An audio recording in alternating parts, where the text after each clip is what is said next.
राम राज्य साकार होठे। राम राज्य साकार होठे। राम राज्य साकार होठे। कलयुग सतयुग बन जाए। राम राज्य साकार होठे।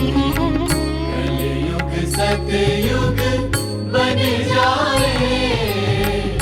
ऐसी कृपा दृष्टि कर दो प्रभु। ऐसी कृपा दृष्टि कर दो प्रभु। स्वर्ग धरा पर आ जाए। राम राज्य साकार होठे। राम राज्य साकार होठे।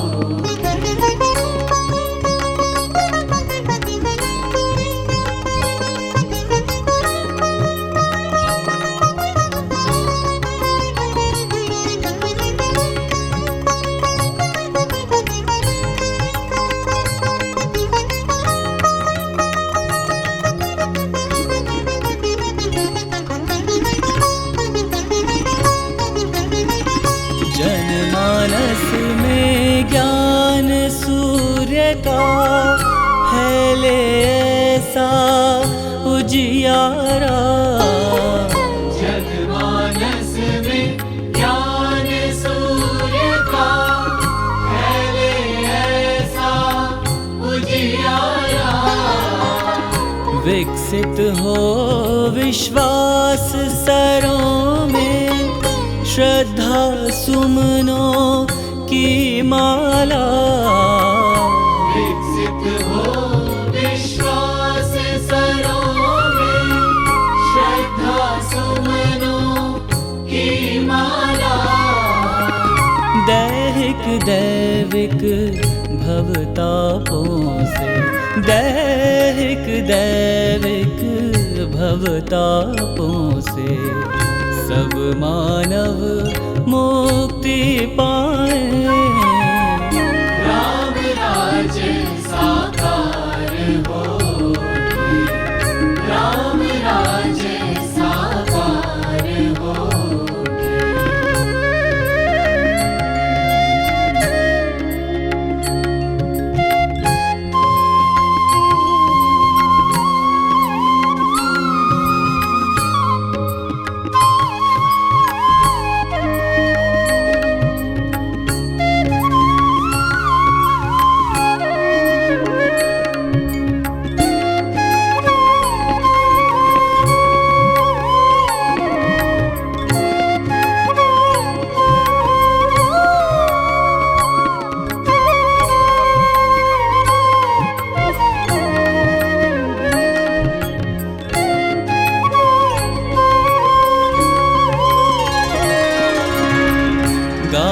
गाँव की गली गली में मचल उठे भाईचारा।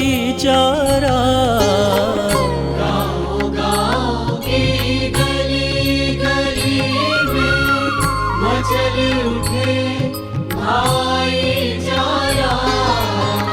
नगर नगर की डगर डगर में गूंजे एकता का नारा।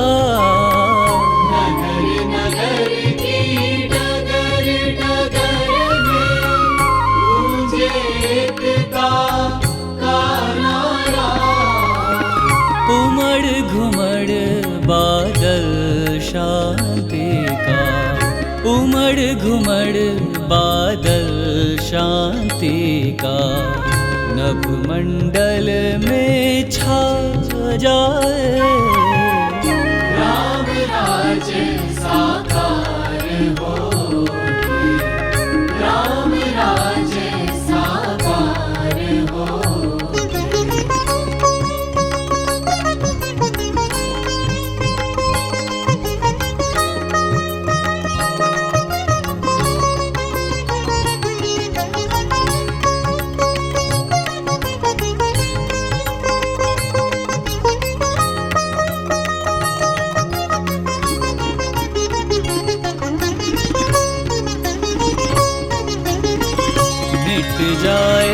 भय ऊंच नीच का और विषमता की खाई।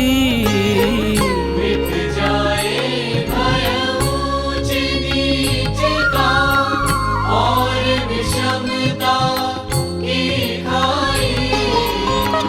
अखिल विश्व बंधुत्व भाव की बाजे घर घर शहनाई। अखिल विश्व बंधुत्व भाव की बाजे घर घर शहनाई। करुणा की मुक्तामणियों से, करुणा की मुक्तामणियों से हृदय सिंधु उफ ना जाए। राम राज्य साकार होके, राम राज्य साकार होके।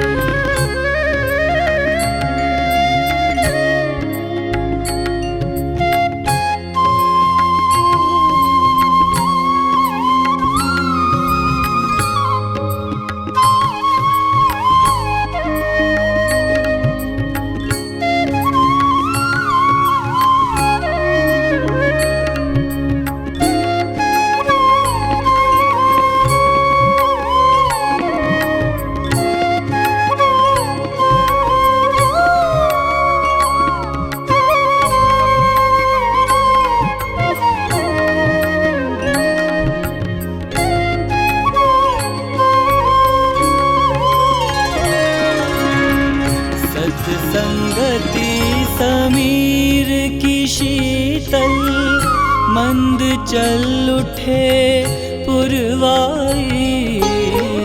सत्संगति समीर की शीतल मंद चल उठे पुरवाई। चार पदारथ मकरंद गंध से झूम उठे मन अमराई। चार पदारथ मकरंद गंध से झूम उठे मन अमराई। श्रुति कोकिल कंठों से फूटे, श्रुति कोकिल कंठों से फूटे भजनों की स्वर धाराएं।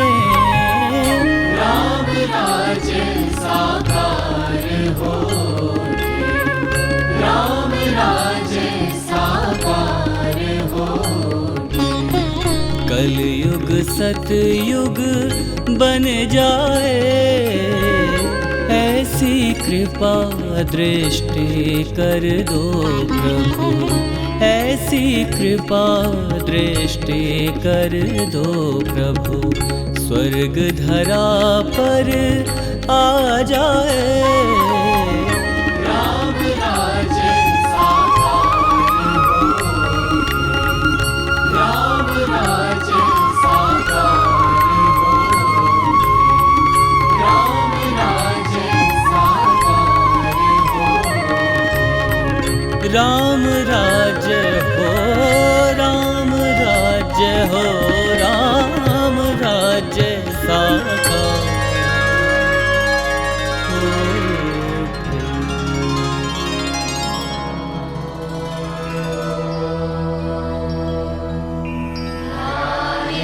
नित्यं हरेशं रजतगिरिनिभं चारुचन्द्रावतंसं रत्नाकल्पोज्ज्वलाभं परशुमृगवराभीतिहस्तं प्रसन्नं पद्मासीनं समन्तास्तुतमरगणं व्याघ्रकृत्तिं वसानं विश्वाद्यं विश्ववन्द्यं निखिलभयहरं पञ्चवक्त्रं त्रिनेत्रं हरिः ओम्।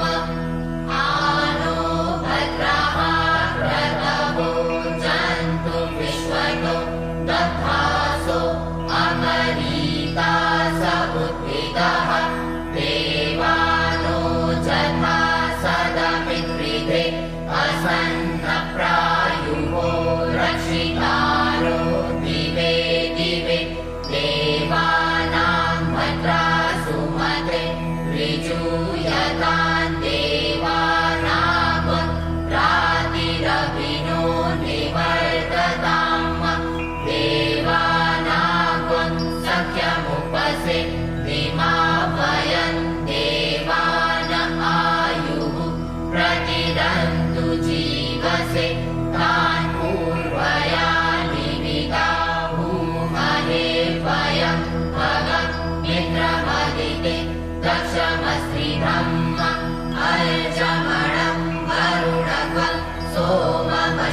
मे वयं मुखानो जथा वेदसामसद्विधे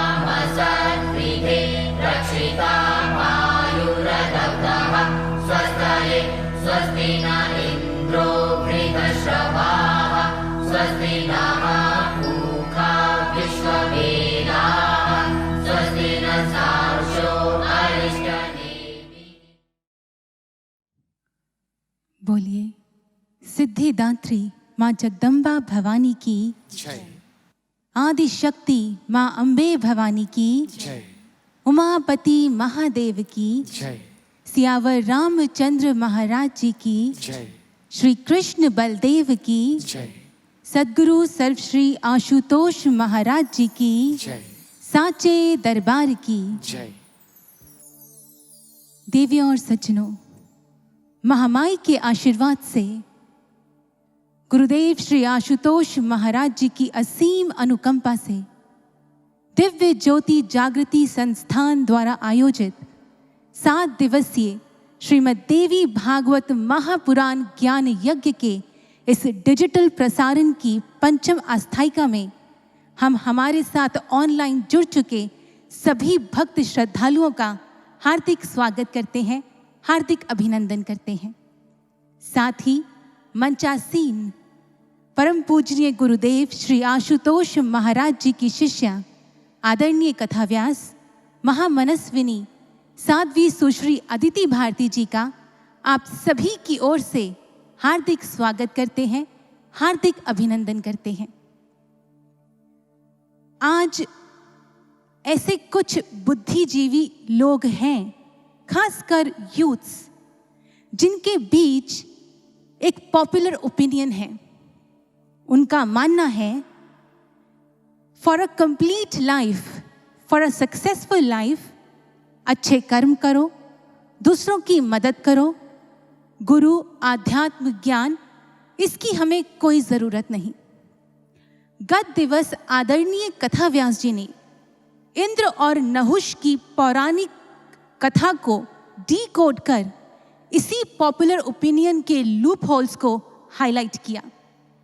आपने सुना कि इंद्र और नहुष ने इतने अच्छे कर्म किए थे कि उन्हें स्वर्ग का आसन मिल गया, लेकिन इवेंचुअली हुआ क्या? वासना और इनसिक्योरिटी जैसे मन के विकारों के हाथों विवश हो वो स्वर्ग के आसन से गिर गए, उनका पतन हुआ।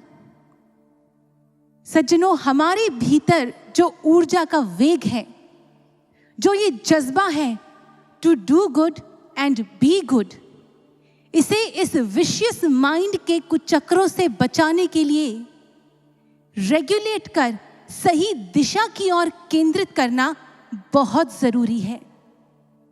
जब मानव कल्याण हेतु भगीरथ प्रयासों द्वारा गंगा को धरती पर लाने के लिए तैयार किया गया, उस समय गंगा को डायरेक्टली धरती पर नहीं लाया गया, क्योंकि उसका वेग इतना तीव्र था। यदि वो डायरेक्टली धरती पर आ जाती तो विध्वंस मचा देती। इसीलिए भगवान शिव ने गंगा को अपनी जटाओं में धारण किया, अर्थात उसके वेग को रेगुलेट किया, उसे चैनलाइज किया, ताकि जब वो धरा पर आए तो विध्वंस नहीं, केवल कल्याण ही कल्याण करे। ठीक इसी प्रकार सज्जनों, हमारे भीतर की जो ऊर्जा का वेग है, जो कुछ शुभ करने का जज्बा है, वो हमारे लिए और समाज के लिए विध्वंसकारी ना सिद्ध होकर कल्याणकारी हो, इसके लिए हमें भी आवश्यकता है गुरु की। गुरुर्देवो महेश्वरा। केवल गुरु ही भगवान शिव की भांति हमारे भीतर के उस वेग को, ऊर्जा के वेग को, उस जज्बे को अध्यात्म के बल से रेगुलेट कर सकते हैं। उसे त्याग, समर्पण, निस्वार्थ प्रेम की दिव्य दिशा प्रदान कर हमें ऐसा इंस्ट्रूमेंट बना सकते हैं जो सच में एक्चुअली समाज में कुछ पॉजिटिव कंट्रीब्यूशन दे सकता है। नरेंद्र, उनके भीतर सत्य की ईश्वर की तीव्र इच्छा थी, बहुत उनका जज्बा, उनका उत्साह बहुत गजब का था। लेकिन जब उनका सामना तरह तरह के पाखंडियों से हुआ, जब उनका सामना ऐसे लोगों से हुआ जो धर्म के नाम पर दुकानें चला रहे थे, जब काफी समय तक खोज करने के बावजूद भी उन्हें ऐसा कोई नहीं मिला जो ईश्वर का साक्षात्कार करवा दे, तो वो इतने हतोत्साहित हो गए कि एक समय ऐसा भी आया जब उन्हें ईश्वर के अस्तित्व पर ही संदेह हो गया। तब उनके जीवन में रामकृष्ण परमहंस गुरु बनकर आए, उन्हें आध्यात्म का संबल प्रदान किया। उन्होंने रामकृष्ण परमहंस जी की शरणागति को ग्रहण किया, उनके द्वारा ब्रह्म ज्ञान को प्राप्त किया, और जब ब्रह्म ज्ञान प्राप्त कर अपने घट के भीतर उस ईश्वर का दर्शन कर लिया, तब उनके सभी संदेह दूर हो गए। रामकृष्ण परमहंस जी ने उनके भीतर की उस ऊर्जा को, उस जज्बे को ऐसी दिव्य दिशा दी कि वो समाज के लिए कल्याणकारी सिद्ध हुए। Only after that he got empowered enough to be good and do good for others selflessly. और यही नरेंद्र आगे चलकर विश्व विख्यात संत स्वामी विवेकानंद जी बने, जिन्हें भारत ही नहीं विदेशों में भी लोग अपना रोल मॉडल मानते हैं, जिन्हें हम यूथ आइकन कहते हैं। ब्रदर्स एंड सिस्टर्स, गुरु, आध्यात्म, ज्ञान, these three factors are very much necessary to put the youthfulness in us on an upward trajectory. और इसका एक स्ट्राइकिंग एग्जाम्पल देखने को मिलता है दिव्य ज्योति जागृति संस्थान में। गुरुदेव श्री आशुतोष महाराज जी ने आज असंख्यों युवाओं को ब्रह्म ज्ञान प्रदान कर उन्हें आत्म जागृत किया है। अपने दिव्य मार्गदर्शन द्वारा उनके व्यक्तित्व को ऐसा सुंदर आकार दिया है कि आज वो युवा पब्स, डिस्कोथेक्स और इंटरनेट एडिक्शंस में टाइम वेस्ट नहीं करते, बल्कि अपनी स्टडीज और जॉब्स के साथ साथ खूब ध्यान साधना करते हैं। संस्थान द्वारा चलाए जा रहे विभिन्न सोशल स्पिरिचुअल प्रोजेक्ट्स में अपना सेल्फलेस कंट्रीब्यूशन देते हैं। They have actually become an instrument to bring a positive change in the society. आज उनके माता पिता जब अपने बच्चों के भीतर इस अभूतपूर्व परिवर्तन को देखते हैं, जब वो देखते हैं कि हमारे बच्चों का व्यक्तित्व इतना निखर गया है, उनका जीवन संवर गया है, तो वो महाराज श्री के चरणों में शत शत नमन अर्पित करते हैं, उन्हें शत शत धन्यवाद देते हैं और स्वयं अपने बच्चों से प्रेरित हो इस ज्ञान मार्ग की ओर अग्रसर होते हैं। जितने भगवाधारी सन्यासियों को आप मंच पर देख रहे हैं, ये सभी पूरी निष्ठा और समर्पण के साथ गुरुदेव के मार्गदर्शन में समाज कल्याण हेतु, विश्व शांति के लक्ष्य को पूरा करने हेतु दृढ़ संकल्पित हैं, पूर्णतः समर्पित हैं।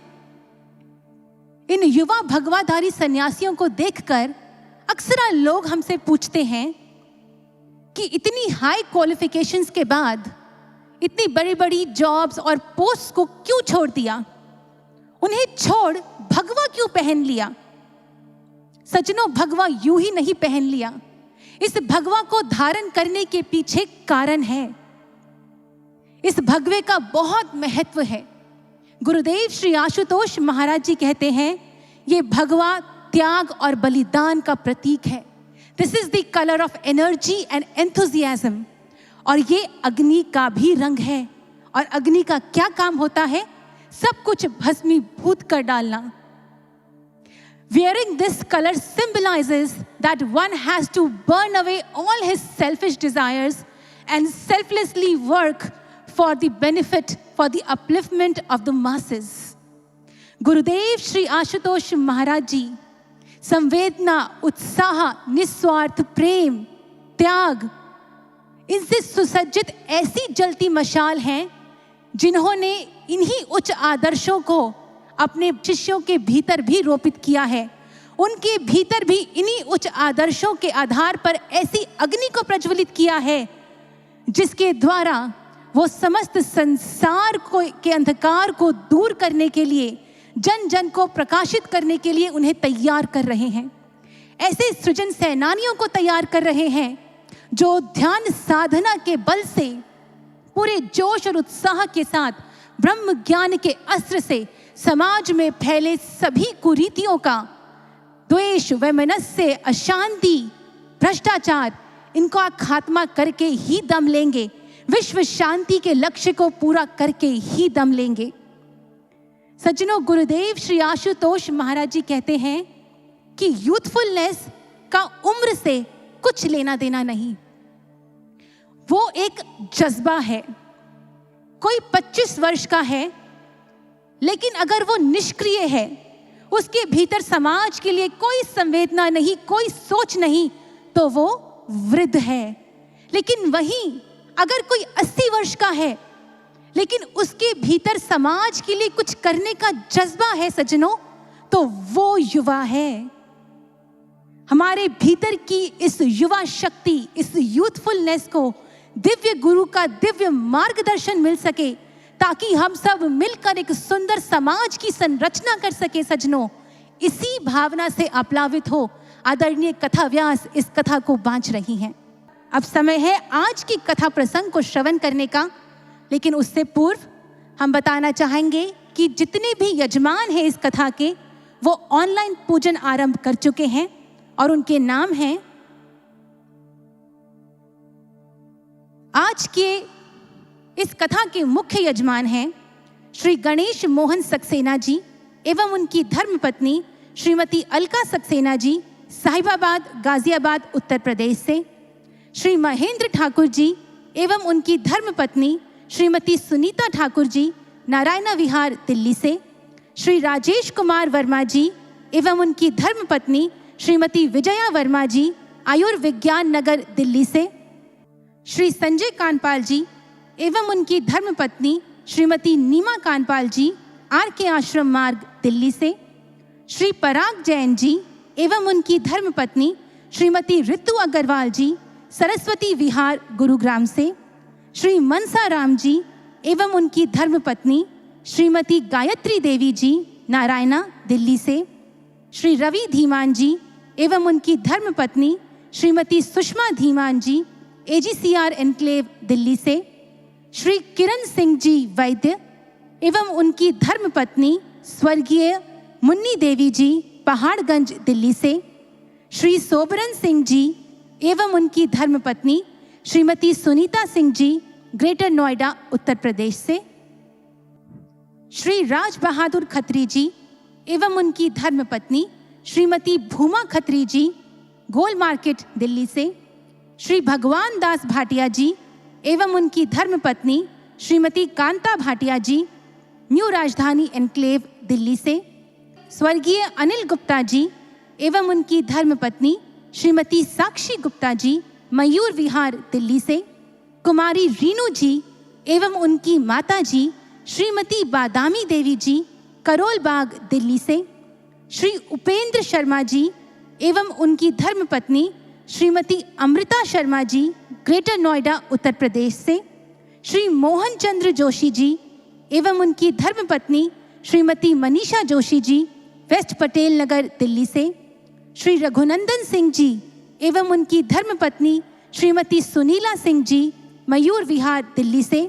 श्री सुधीर बंसल जी एवं उनकी धर्मपत्नी श्रीमती गीता बंसल जी, करमपुरा, नई दिल्ली से। श्री राजकुमार जी एवं उनकी धर्मपत्नी श्रीमती अनु जी, वेस्ट पटेल नगर, नई दिल्ली से।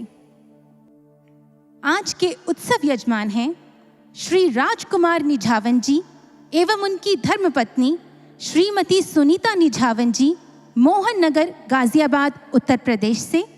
श्रीमान बनवारी लाल जी एवं उनकी धर्मपत्नी श्रीमती शकुंतला देवी जी, सुदर्शन पार्क, दिल्ली से।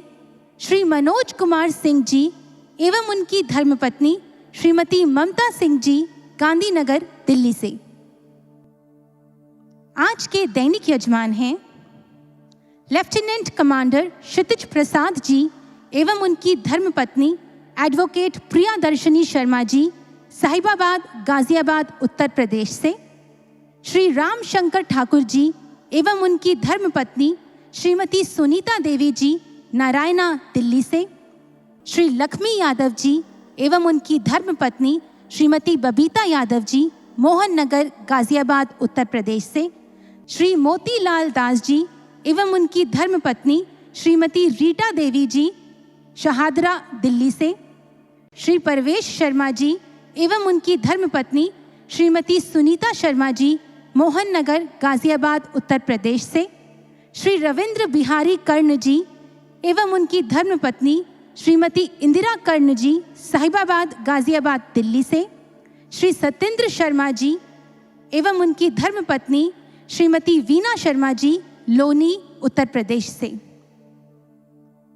अब आप सभी की ओर से हम आदरणीय कथा व्यास जी से आग्रह करना चाहेंगे कि वो आज के कथा प्रसंग को हमारे समक्ष रखें।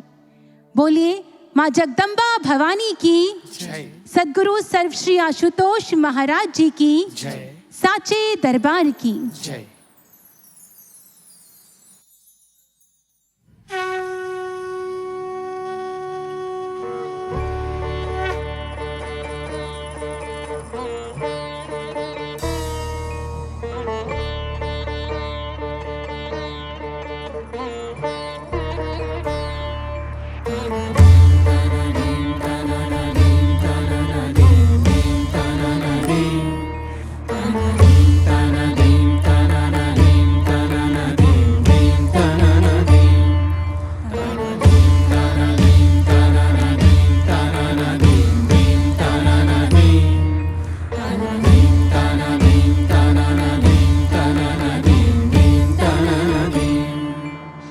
नमो देवी अनन्तरूपिणि प्रणतपालिनि मां।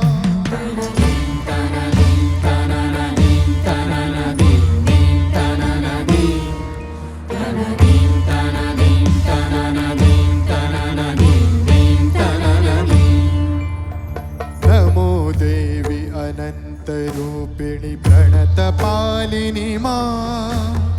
नमो देवी अनन्तरूपिणि प्रणतपालिनि मां।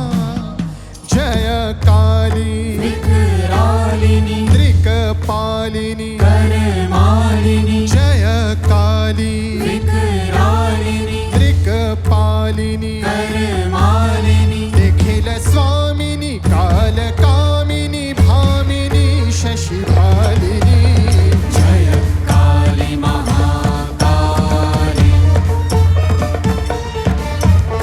जय काली महाकाली जय काली महाकाली जय काली महाकाली लोल जीवे दुरारोहे नेत्रत्रय विभूषिते हास्यत् करे देवी कालिकाय नमोस्तुते व्याघ्रचर्माम्बरधरे खड्गकर्त्रिकरे धरे कपालेन्दीवरे वामे कालिकाय नमोस्तुते नमो देवी अनन्तरूपिणि प्रणतपालिनि मां।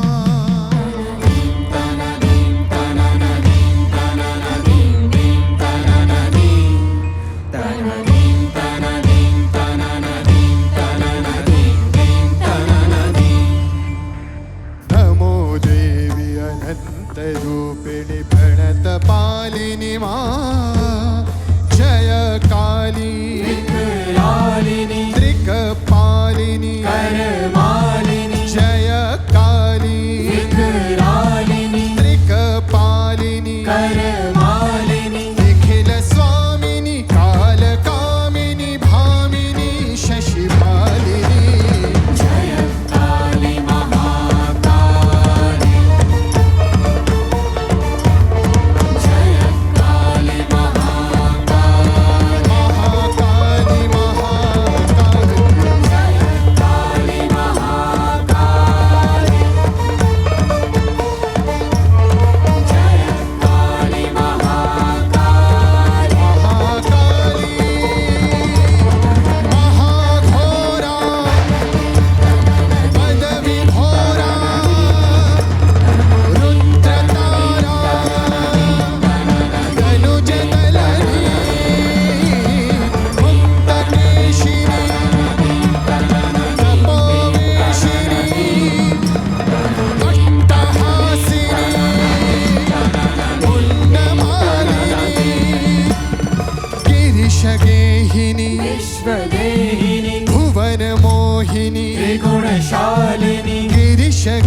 मोहिनी विश्वदेहिनी भुवन मोहिनी त्रिगुणशालिनी मंगले कलिमूलनाशिनी हृदि कलुष प्रक्षालिनी जय काली महाकाली जय काली महाकाली महाकाली महाकाली काली महाकाली रिम तारा री रा रा रे रा धा रे काली महाकाली महाकाली महाकाली।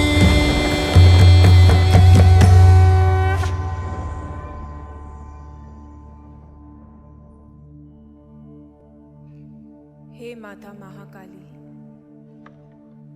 आपका प्रकटीकरण ही इस समूचे विश्व में जो आसुरी वृत्ति है उसको भयभीत कर डालता है।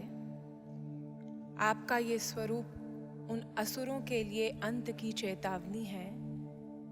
वहीं आपके भीतर से झलकती हुई सौम्यता, प्रेम आपके भक्तों के लिए अभयदान है। हे माता, आपका ये घोर विकराल स्वरूप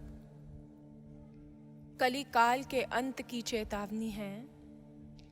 आपका प्रकटीकरण आपके भक्तों के लिए वरदान है।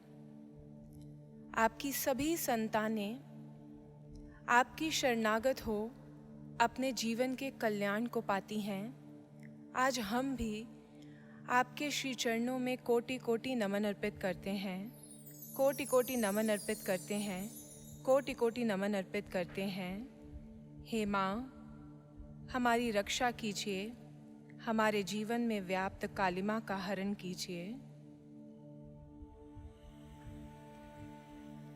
चैतन्यम शाश्वतम शांतम व्योमातीतम निरंजनम नाद बिंदु कलातीतम तस्मै श्री गुरुवे नमः, तस्मै श्री गुरुवे नमः, तस्मै श्री गुरुवे नमः।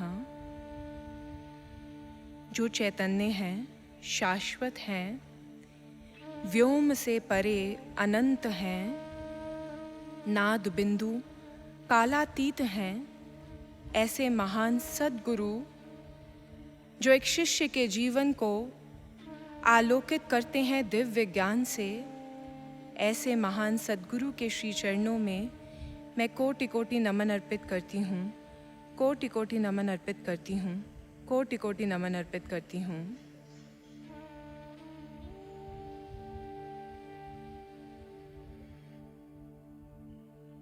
बोलिए माता महाकाली की जय राज राजेश्वरी ब्रह्ममयी माँ अंबिका भवानी की जय सद्गुरु सर्वश्री आशुतोष महाराज जी की जय साचे दरबार की जय। माँ के प्रिय भक्तों, माँ के अनुपम लीला चरित्रों और उनकी दिव्य महिमा को हम प्रत्येक दिन श्रवण कर रहे हैं। यूं तो माँ विभिन्न रूपों में इस धरा पर प्रकट होती रही हैं। हम उन्हें किसी भी नाम से पुकारें, चाहे काली बोलें, नारायणी बोलें, दुर्गा बोलें, श्री राम बोलें या श्री कृष्ण बोलें, हर रूप में वही इस धराधाम पर समय समय पर आई हैं, एक ही संकल्प लेकर, धर्म की स्थापना और अधर्मियों का नाश। अपनी संतानों की रक्षा के लिए वे सदैव तत्पर रहती हैं। तत्व चिंतक जब माता की लीलाओं का विश्लेषण करते हैं, भक्त जब माता की लीलाओं में सम्मिलित होते हैं, उन्हें देखते हैं, उनका पठन पाठन करते हैं, ध्यान की गहराइयों में उतरकर जब उनके अवतरण की दिव्य लीला को समझने का प्रयास करते हैं, तो भक्त केवल और केवल मात्र यही बात उद्घाटित करते हैं कि धर्म स्थापना तो उस भगवती के लिए कोई बड़ा कार्य नहीं, वो समस्त शक्ति की धारक है, वो स्वयं आदि शक्ति है। जगत का सृजन और प्रलय उसके एक इशारे पर होता है। यूं इस धरा पर धर्म की स्थापना करना उनके लिए कोई बड़ा कार्य नहीं, परंतु अगर वो समय समय पर इस धरा पर आती हैं तो केवल और केवल मात्र एक डोर में बंधकर एक भाव है जो उन्हें बांधता है, और वह है प्रेम का भाव। वो जगत की जननी है, और जब जब भी इस धरा से पुकार उठती है, जब जब भी वो सुनती है कि उसकी धरा पर जो उसकी कृतियां हैं वो दुख को भोग रही हैं, तो उनके प्रेम में बंध कर वो धरा पर आती हैं, उनका आरोहण करने के लिए, उनका उत्थान करने के लिए। ये उनका प्रेम है जो उन्हें खींचता है, और वो हमारी रक्षा के लिए, हमारे उत्थान के लिए आ जाती हैं। परंतु लोग जब बुद्धि से उस भगवती को, उस ब्रह्म की लीला को समझने का प्रयास करते हैं, तो कुछ लोग ऐसे भी हैं जो कहते हैं कि वह तो सृष्टि की करणी है, जननी है, और ये संपूर्ण सृष्टि उसी की बनाई हुई है, एक एक कृति उसने बनाई है। तो फिर जब जब भी वो धरा पर आती है, हम उनकी लीलाएं सुनते हैं, उन लीलाओं में हर बार आकर वह अपनी ही बनाई हुई किसी कृति का अंत कर देती है। ऐसा कैसे संभव है?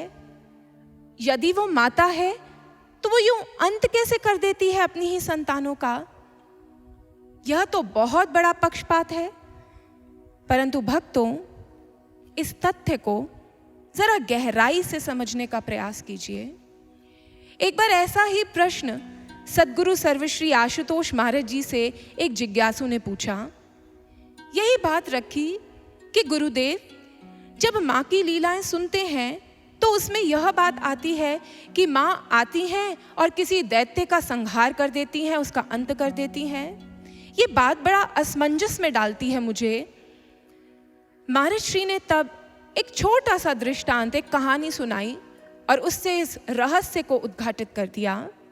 आज चलिए हम भी उसी दृष्टांत को सुनते हैं, और कहीं मन के किसी कोने में अगर छोटा सा भी शंका का भाव है तो अवश्य ही आपकी उस शंका का भी निवारण होगा। सद्गुरु सर्वश्री आशुतोष महाराज जी ने कहा कि एक बार एक डॉक्टर था। उस डॉक्टर ने एक कंपाउंडर रखा, नया नया उसे जॉब पर रखा था, और ये कंपाउंडर जो था ये बड़ा शक्की किस्म का व्यक्ति था। ये निरंतर उस डॉक्टर के हर काम को ऑब्जर्व करता रहता। अब एक दिन डॉक्टर ने जैसे ही क्लिनिक खोला तो कुछ ही देर में वहाँ पर एक पेशेंट आया, और उस डॉक्टर के पास जाकर उस पेशेंट ने कहा कि मुझे आज सुबह से पेट में बहुत दर्द हो रहा है, ज़रा आप मेरा चेकअप कीजिए और बताइए कि किस प्रकार से ये दर्द ठीक हो। डॉक्टर ने उसका निरीक्षण किया और प्रिस्क्रिप्शन उठाई, उस पर कुछ दवाइयाँ लिखी और कहा आपको माइल्ड सी इन्फेक्शन है, ये दवाइयाँ खा लेंगे तो 1-2 दिन में आपका दर्द ठीक हो जाएगा। अब कुछ समय व्यतीत हुआ, कुछ ही घंटे बीते थे, एक और मरीज आया, अपना पेट पकड़कर झुका हुआ है, करहा रहा है, और तुरंत उसे डॉक्टर के पास भेजा गया। डॉक्टर ने उसे इंजेक्शन लगाया, ड्रिप चढ़ाई और कुछ देर के लिए वहाँ ऑब्जर्वेशन में रख लिया। अब थोड़ी देर बाद वो मरीज तो वहाँ से चला गया। शाम हुई और एक और मरीज आया, उसे भी अपने लेफ्ट साइड पर एब्डोमेन में बहुत दर्द हो रही थी। डॉक्टर ने उसका भी निरीक्षण किया और उसे कहा कि आपकी समस्या तो बहुत गंभीर है, कल आपका ऑपरेशन होगा, जल्दी से जल्दी करना बहुत ज़रूरी है, इसलिए आपको मैं अभी ऑपरेशन की अपॉइंटमेंट दे रहा हूँ, कल आपका ऑपरेशन करेंगे। अब वो व्यक्ति भी वहाँ से अपॉइंटमेंट लेकर चला गया। अब यहाँ पर वो कंपाउंडर जो था वो सब कुछ देख रहा था। अब उससे रुका ही नहीं गया और वो तत्क्षण गया डॉक्टर के पास और कहने लगा, डॉक्टर साहब ये कैसा आपका पक्षपात है? सुबह एक मरीज आया, उसके पेट में भी दर्द था, उसे तो आपने बस गोलियां देकर भेज दिया। उसके बाद एक पेशेंट आया, उसके पेट में भी दर्द था, उसे इंजेक्शन लगाया, और तीसरा आया तो उसको ऑपरेशन की डेट ही दे दी। ये कैसा पक्षपात है? तीनों के पेट में दर्द था, आपने तो बहुत पक्षपात किया है। महाराज श्री ने जब ये बात सुनाई तो उन सज्जन से, उन जिज्ञासु से मुस्कुराते हुए पूछा कि आपको क्या लगता है, क्या ये डॉक्टर का पक्षपात था? मैं आपसे पूछती हूँ, आपको भी ऐसा लगता है कि डॉक्टर पक्षपाती था? नहीं, ऐसा बिल्कुल भी नहीं है। एक डॉक्टर एक्सपर्ट है, उसे पता है कि किस रोग की कौन सी दवाई होगी, इसीलिए डॉक्टर निरीक्षण परीक्षण कर कर जो उचित दवाई, जो उचित उपचार बनता है वो प्रदान करता है एक मरीज को। महर्षि ने समझाया कि ठीक ऐसे ही वो जगत की जननी जो है, वो जगत की जननी इस संपूर्ण जगत की माता भी है और साथ में महावैद्या भी हैं। वो महावैद्या जानती हैं कि इस सृष्टि में उनकी संतानों को किस प्रकार का उपचार चाहिए।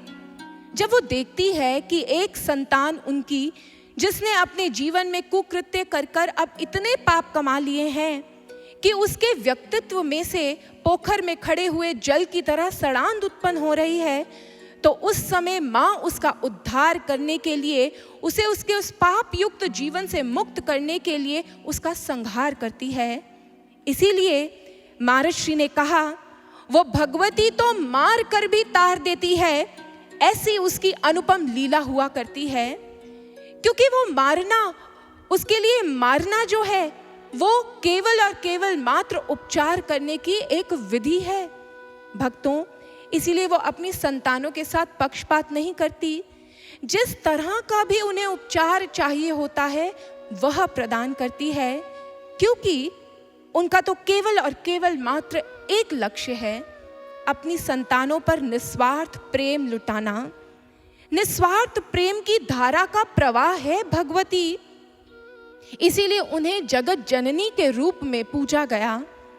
और ये सौभाग्य है हम सबका कि उन जगत जननी की गोद में बैठकर, उनके सानिध्य में बैठकर हम उनकी पावन लीलाओं को श्रवण कर रहे हैं।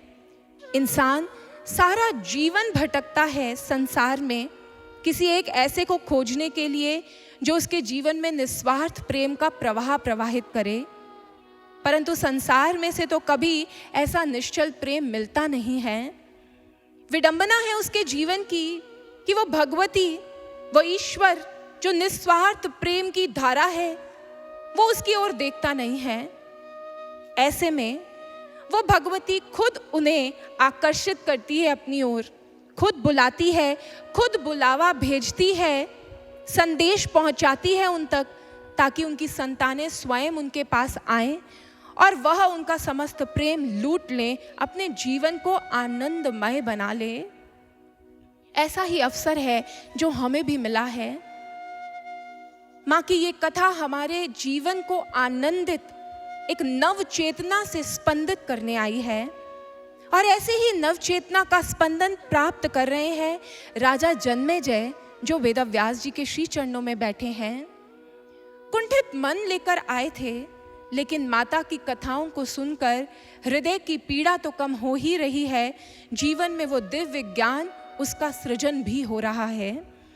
आज वेदव्यास जी के चरणों में बैठकर राजा जन्मेजय ने सप्तम स्कंद में सूर्यवंशी और चंद्रवंशी राजाओं की गाथाओं को सुना है।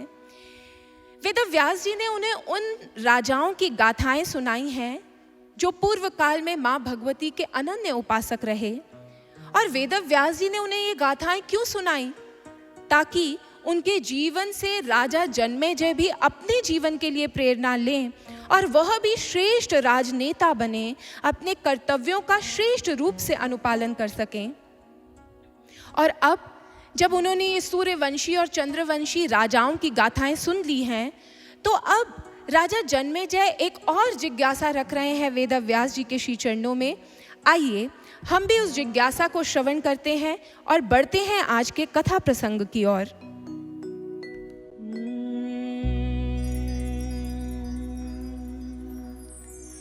धरा धराधीश मौलावा विरासीत परं महा। धरा धराधीश मौलावा विरासीत परं महा। यदुक्तं भवता पूर्वं विस्तरात् तदस्व मे। जय जय माँ,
माता का स्मरण करते हुए, जगत जननी की चरणों का आश्रय प्राप्त करते हुए आज राजा जन्मेजय अब वेदव्यास जी के समक्ष प्रश्न करते हैं, हे महाभाग, आपके मुखारविंद माँ के दिव्य स्वरूपों को मैंने श्रवण किया है।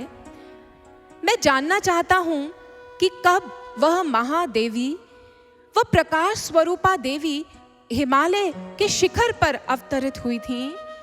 माँ ने कब वो दिव्य रूप धारण किया था। आज हिमालय राज पर कृपा करने वाली महादेवी की संपूर्ण गाथा आप मेरे समक्ष रखिए।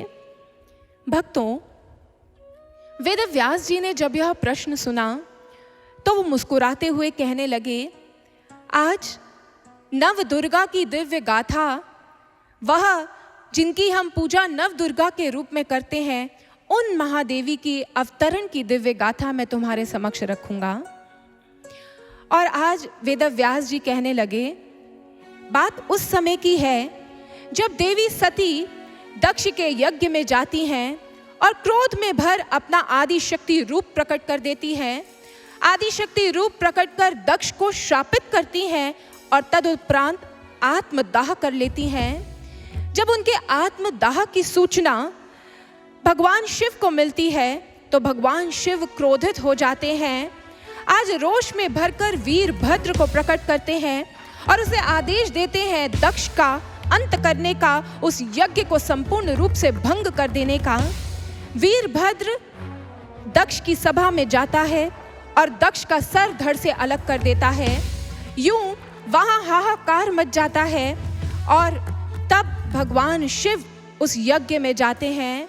अत्यंत दुखी हैं, माता सती की उस देह को आज अपने कांधे पर उठाते हैं और चारों दिशाओं में दुख में डूबे हुए हैं और आज अपनी वेदना को लेकर भटक रहे हैं।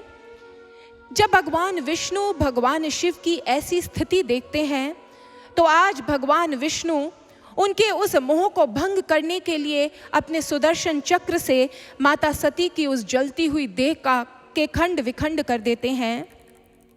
माता सती की देह के खंड विखंड संपूर्ण भारतवर्ष में इधर उधर बिखर जाते हैं और शक्ति पीठों के रूप में स्थापित हो जाते हैं।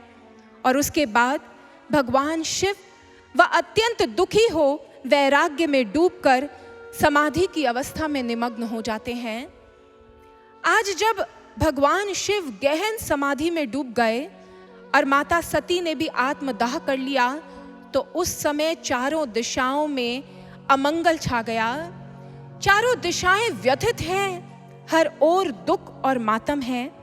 ऐसे में उस समय जन्मेजय जानते हो, इस धरा पर एक दैत्य जिसका नाम तारकासुर था वह प्रबल हो उठा।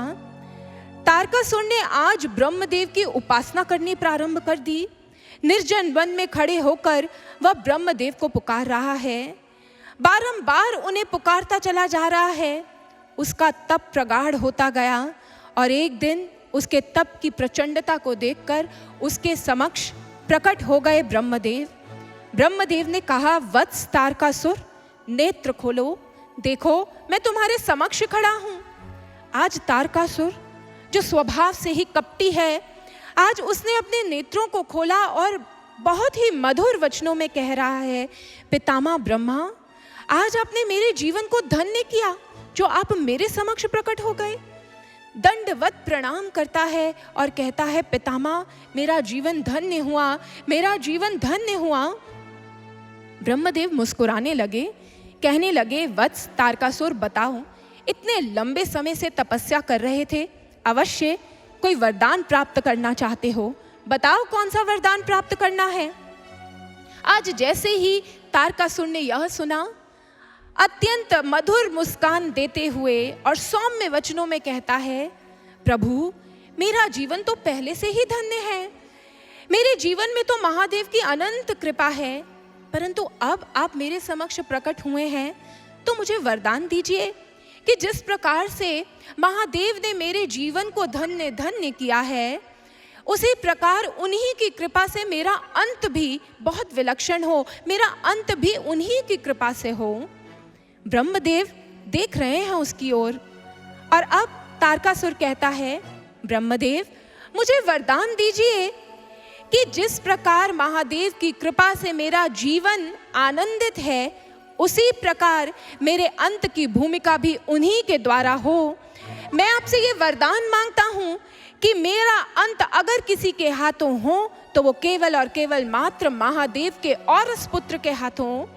आज ब्रह्मा जी ने यह सुना, तत्क्षण अपना वरद हस्त उठाया और तथास्तु कहा और वहां से अंतर्ध्यान हो गए। इधर तारकासुर ने जैसे ही देखा ब्रह्मा जी तो वरदान देकर चले गए, तो तारकासुर चारों दिशाओं में देखकर जोर जोर से हंसने लगता है और कहता है, आज मैंने भगवान को छल लिया।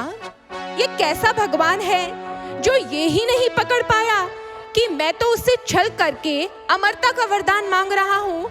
वो महादेव जो सदैव समाधि में निमग्न रहते हैं और जो आज इतनी गहन समाधि में डूबे हुए हैं, उनका विवाह किस प्रकार संभव है? ना ही उनका विवाह होगा, ना ही उनका औरस पुत्र जन्म लेगा। यूं मैं तो इस त्रिलोकी में अमर हो गया। अब तो मेरा ही शासन चारों दिशाओं में होगा। भगवान की ऐसी महिमा का गुणगान करूंगा कि ये सारी सृष्टि मेरे चरणों में नतमस्तक करेगी। मुख से तो भगवान का गुणगान करेगी, परंतु उन्हें कभी पुकार नहीं पाएगी। आज ऐसा प्रपंच मैं संपूर्ण सृष्टि में व्याप्त करूंगा। यूं आनंदित होकर प्रसन्न चित्त वो बढ़ चला अपने राज्य की ओर। आज उसने सभी असुरों को बुला लिया और असुरों को कहा, अब तारकासुर इस धरा का भगवान है। जाओ चारों दिशाओं में सभी को बता दो कि अगर वो जीवन का कल्याण चाहते हैं, इस भवसागर से तरना चाहते हैं, तो फिर आए तारकासुर की शरण में आए। तारकासुर उन्हें भव से पार लगा देगा। जाओ, जो भी ऋषि मनीषी यज्ञ तप होम इत्यादि कर रहे हैं, उन्हें जाकर कहो अब तारकासुर के नाम का यज्ञ करें, अन्यथा ये सब यज्ञ करना बंद कर दें। अगर वो ना माने तो उनके यज्ञ भंग कर देना और समस्त नगरी में तारकासुर के नाम के यज्ञ करना प्रारंभ कर दो। जाओ, सभी ब्राह्मणों को पकड़कर बंदी बना लो। यहाँ पर उन्हें कहो, उन्हें मुक्ति तभी प्राप्त होगी अगर वो तारकासुर के नाम के यज्ञ करेंगे। आज चारों दिशाओं में उसके दैत्य विस्तृत हो गए और अब चारों दिशाओं में जो मनमौजी हैं वो तो आनंद मना रहे हैं, क्योंकि तारकासुर का शासन है और चारों दिशाओं में भोग विलास विस्तृत हो रहे हैं। पाप और पुण्य की परिभाषा ही बदल गई है और जो ऋषि मनीषी हैं, जो देव हैं, आज वो त्रस्त होने लगते हैं। उस समय सृष्टि पर तारकासुर नामक संकट व्याप्त हो जाता है। भक्तों, ये गाथा तारकासुर की ये गाथा हमने पहले कई बार सुनी है। ऐसी कहानी नहीं है जो हमने नहीं सुनी, परंतु जिस प्रकार हर रोज हमने जिस दैत्य की चर्चा की, उसके गहन रहस्य को समझा, तो आज भी कहानी को आगे बढ़ाने से पहले आवश्यक है कि ये हम समझें कि आखिर ये तारकासुर कौन है। पिछले दिनों हमने बहुत से दैत्यों की चर्चा की। महिषासुर, मधु और कैटभ, इन सब के नाम से ही इनकी प्रवृत्ति का बखान हो रहा था। इनके नामों से पता चल रहा था कि ये कौन है। परंतु तारकासुर, ये नाम थोड़ा विचित्र है। अगर आप देखें तो तारकासुर तारक और असुर शब्द से बना है। तारक, ये नाम तारक अपने आप में इसका अर्थ क्या है? जो तारने वाला है। जो तारने वाला है वो है तारक, परंतु तारक के साथ लगा है असुर। एक असुर कैसे किसी को तार सकता है? जो स्वयं ही देह तक सीमित है, अपनी देह की लिप्साओं को पूरा करने के लिए उसका पूरा ध्यान है, उसके समस्त कर्म समर्पित हैं, जो स्वयं ही निकृष्टता में पड़ा है, वो दूसरे को कैसे तारेगा? बड़ा विचित्र है ये नाम। कभी गौर किया है आपने इस बात पर? ये विचित्र नाम उसके कपटी होने का, उसकी प्रवृत्ति, उसके छल, उसके कपट, उसके द्वारा विस्तृत पाखंड का द्योतक है। वास्तव में तारकासुर द्योतक है उस छल का, उस झूठ का, उस कपट का, जिस झूठ को आसानी से समझना, पकड़ पाना अत्यंत कठिन है, क्योंकि ये कोई साधारण कपट नहीं है, ये साधारण झूठ नहीं है, ये एक स्मार्ट लाइज है, एक स्मार्ट झूठ। एक स्मार्ट लाइज मतलब जिसे आप बाहर से देखकर पकड़ नहीं सकते, क्योंकि उसने सच का ही जामा ओढ़ा है। वो हूबहू सच की तरह दिखता है, वो सच की इतनी क्लोज नकल है कि उसको समझ पाना, उसमें से कपट को पकड़ पाना अत्यंत कठिन है। इसीलिए तारकासुर जो था वो सबको भ्रमित करता था, और उसका नाम, उसकी ये प्रवृत्ति आज तक सबको भ्रमित करती है। वो द्योतक है उस हिपोक्रेसी का, उस आडंबर का, उस पाखंड का, जो आज भी हमारे समाज में विस्तृत है। और आज तारकासुर के संदर्भ में जानना क्यों आवश्यक है? क्योंकि उस समय जब वो हुआ था, वो अकेला था जो इस आसुरी वृत्ति का विस्तार कर रहा था। परंतु आज तो हम एज ऑफ हिपोक्रेसी में जी रहे हैं। जानते हैं इस कलयुग को एज ऑफ हिपोक्रेसी कहा जाता है, पाखंड का युग, आडंबर का युग, जिसके अंदर हर वस्तु, हर चीज की नकल है, हर चीज की फेकनेस है जो हमें देखने को मिलती है। आज अगर हम अपने समाज को जरा गौर से देखें, थोड़ा गहराई से टटोलें, तो आज तो हमारे समाज में फेक का कल्चर चल पड़ा है। फेक प्रोडक्ट्स हैं, फेक कॉस्मेटिक्स हैं, इमिटेशन ज्वेलरी है, फेक न्यूज़ है, फेक फूड्स हैं, यहाँ तक कि खाने के पदार्थ भी, उनकी भी नकल है मार्केट में। पहचानना अति कठिन है कि कौन सा असली व्यंजन है, कौन सा असली खाना है। नकली उन प्रोडक्ट्स के भोग से हमारा स्वास्थ्य खराब होता है, परंतु पता लगाना बहुत मुश्किल है।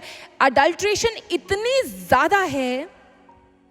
और यही नहीं, आज जब सोशल मीडिया का इतना बोलबाला हो गया है, तो सोशल मीडिया के इस युग में तो इमोशंस भी फेक हो गए हैं।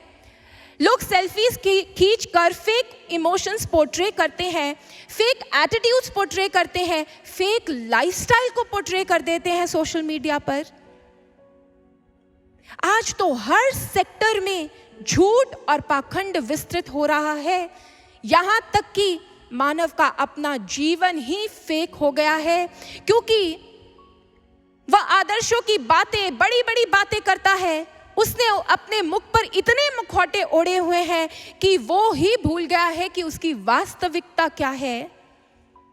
मुख से बोलने में कुछ, किसी के सामने कुछ दिखता है, किसी के सामने कुछ दिखता है, उसका अपना जीवन ही फेक हो गया है। आज इस झूठ का ऐसा पसारा है कि हमें यह भी नहीं पता कि हमारे साथ जो व्यक्ति है वो वास्तव में जो दिखा रहा है वो उसकी सत्यता है या नहीं।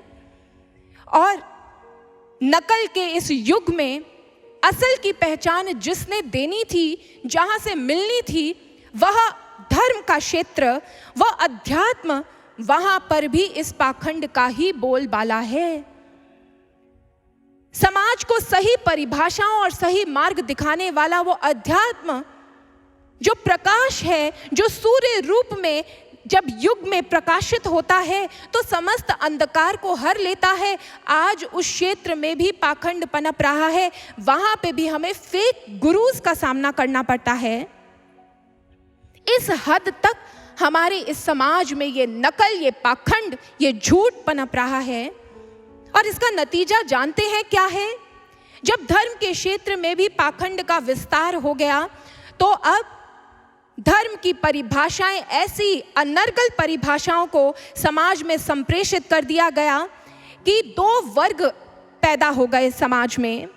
दो प्रकार की विचारधाराएं पनपने लगी। एक तो वह लोग थे जिन्होंने उस भगवान के साथ लेन देन का संबंध ही स्थापित कर लिया है। उनकी श्रद्धा लुट रही है उन फेक गुरुज के हाथों, क्योंकि वो अपनी अंधश्रद्धा को लेकर जाते हैं और धर्म की अनर्गल परिभाषाओं को जब समझते हैं तो उनके लिए भगवान क्या है? उनके लिए भगवान केवल और केवल मात्र अपनी इच्छाओं को पूरा करने का एक साधन है। और मार्केट में पाए जाने वाले फेक गुरुज क्या करते हैं? उनकी श्रद्धा से खेलते हैं। जब उनके समक्ष ये लोग जाकर अपने जीवन की छोटी छोटी उपलब्धियों के लिए शॉर्टकट्स मांगते हैं, तो वह भी उनको कर्म कांड और आडंबरों और सुपरस्टिशंस में बांध देते हैं। जाकर के प्रश्न किया जाता है कि हमें लाइफ में सक्सेस कैसे मिले, और तरह तरह की ऐसी शॉर्टकट्स उन्हें प्रदान की जाती हैं, ऐसे कर्मकांड उन्हें प्रदान किए जाते हैं जिसमें इंसान अंधा हो जाता है। और उसकी भक्ति क्या रहती है? जब तक उसे ईश्वर से अपनी इच्छाएं पूरी होती दिखती हैं तब तक तो वो ईश्वर की भक्ति करता है, अन्यथा उसकी भक्ति जो है लेन देन की बैसाखियों पर टिकी है, उसकी लेन देन की बैसाखियां गिरती हैं और उसकी भक्ति टूट जाती है। यूं समाज में धर्म की अनर्गल परिभाषाएं विस्तृत होती हैं, और ये पाखंड ऐसा नहीं है जो ईश्वर के अस्तित्व को झुटला दे, ये ईश्वर के अस्तित्व को इतना ग्रैंडाइज कर देता है, उस पद पर पहुंचा देते हैं ईश्वर को कि लोगों को तर्कों से ये समझाया जाता है कि ईश्वर और भगवान उसे प्राप्त नहीं किया जा सकता। जानने की बातें तो करो ही मत, बेकार बातें हैं जो आप कर रहे हो। उस ईश्वर को कभी किसी ने जाना है क्या? और क्या जानने की आवश्यकता है? ऐसे ऐसे तर्क रखे जाते हैं उनके समक्ष, तर्कों से उन्हें समझाया जाता है कि क्या जिस वस्तु को आपने देखा नहीं उसे मानते नहीं हो? हवा प्रवाहित हो रही है, देखी है क्या? उसे भी तो मानते हो। तो क्या उस ईश्वर को मानने के लिए देखने की कोई जरूरत है? उस ईश्वर के अस्तित्व को का पता आपको हो, इसके लिए आपको देखने की क्या जरूरत है? कोई जरूरत नहीं है देखने की। परंतु भक्तों, उनका हाल, वो जो तर्क रख रहे हैं, उससे लाभ नहीं मिलता इंसान को, क्योंकि धर्म की तो वास्तविक परिभाषा है उस ईश्वर को जानना, उसका साक्षात्कार करना। और इसको हम एक तथ्य से समझ सकते हैं। एक बार एडिसन, जिन्होंने इलेक्ट्रिक बल्ब का आविष्कार किया, देखना क्यों जरूरी है, उन्होंने इलेक्ट्रिक बल्ब का आविष्कार किया और एक दिन वो रूप बदल कर पहुंच गए एक स्कूल में जाकर उन्होंने विद्यार्थियों से पूछा कि क्या आपने इलेक्ट्रिसिटी को देखा है? What is electricity? अब एक स्टूडेंट ने खड़ा होकर बताना प्रारंभ कर दिया, इलेक्ट्रिसिटी वो है जो इलेक्ट्रिक बल्ब को रोशन करती है, इलेक्ट्रिसिटी वो है जिससे पंखा गोल गोल घूमता है। एडिसन ने कहा, अपना रूप तो छुपाया हुआ था, एडिसन ने कहा, ये तो आप उसके फंक्शंस मुझे बता रहे हो कि जब इलेक्ट्रिसिटी किसी वस्तु में आती है तो क्या होता है। मैं पूछ रहा हूं, व्हाट इज इलेक्ट्रिसिटी? वो बिजली क्या है? अब उस बच्चे के पास इसका कोई उत्तर नहीं था। क्लास के जो टीचर था उसके पास भी कोई उत्तर नहीं था। तो एडिसन प्रिंसिपल के पास पहुंच गया, प्रिंसिपल से पूछा कि आप बताइए सर कि व्हाट इज इलेक्ट्रिसिटी। अब उस प्रिंसिपल ने भी उस इलेक्ट्रिसिटी की जो रूप होता है, जो उसके फंक्शंस होते हैं, जो उसके ट्रेड्स होते हैं, उन्हें समझाना प्रारंभ कर दिया।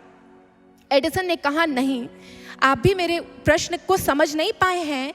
ये तो आप मुझे उसके ट्रेड्स बता रहे हैं, फंक्शंस बता रहे हैं। मैं ये नहीं पूछ रहा, मैं ये पूछ रहा हूं कि वो बिजली क्या है।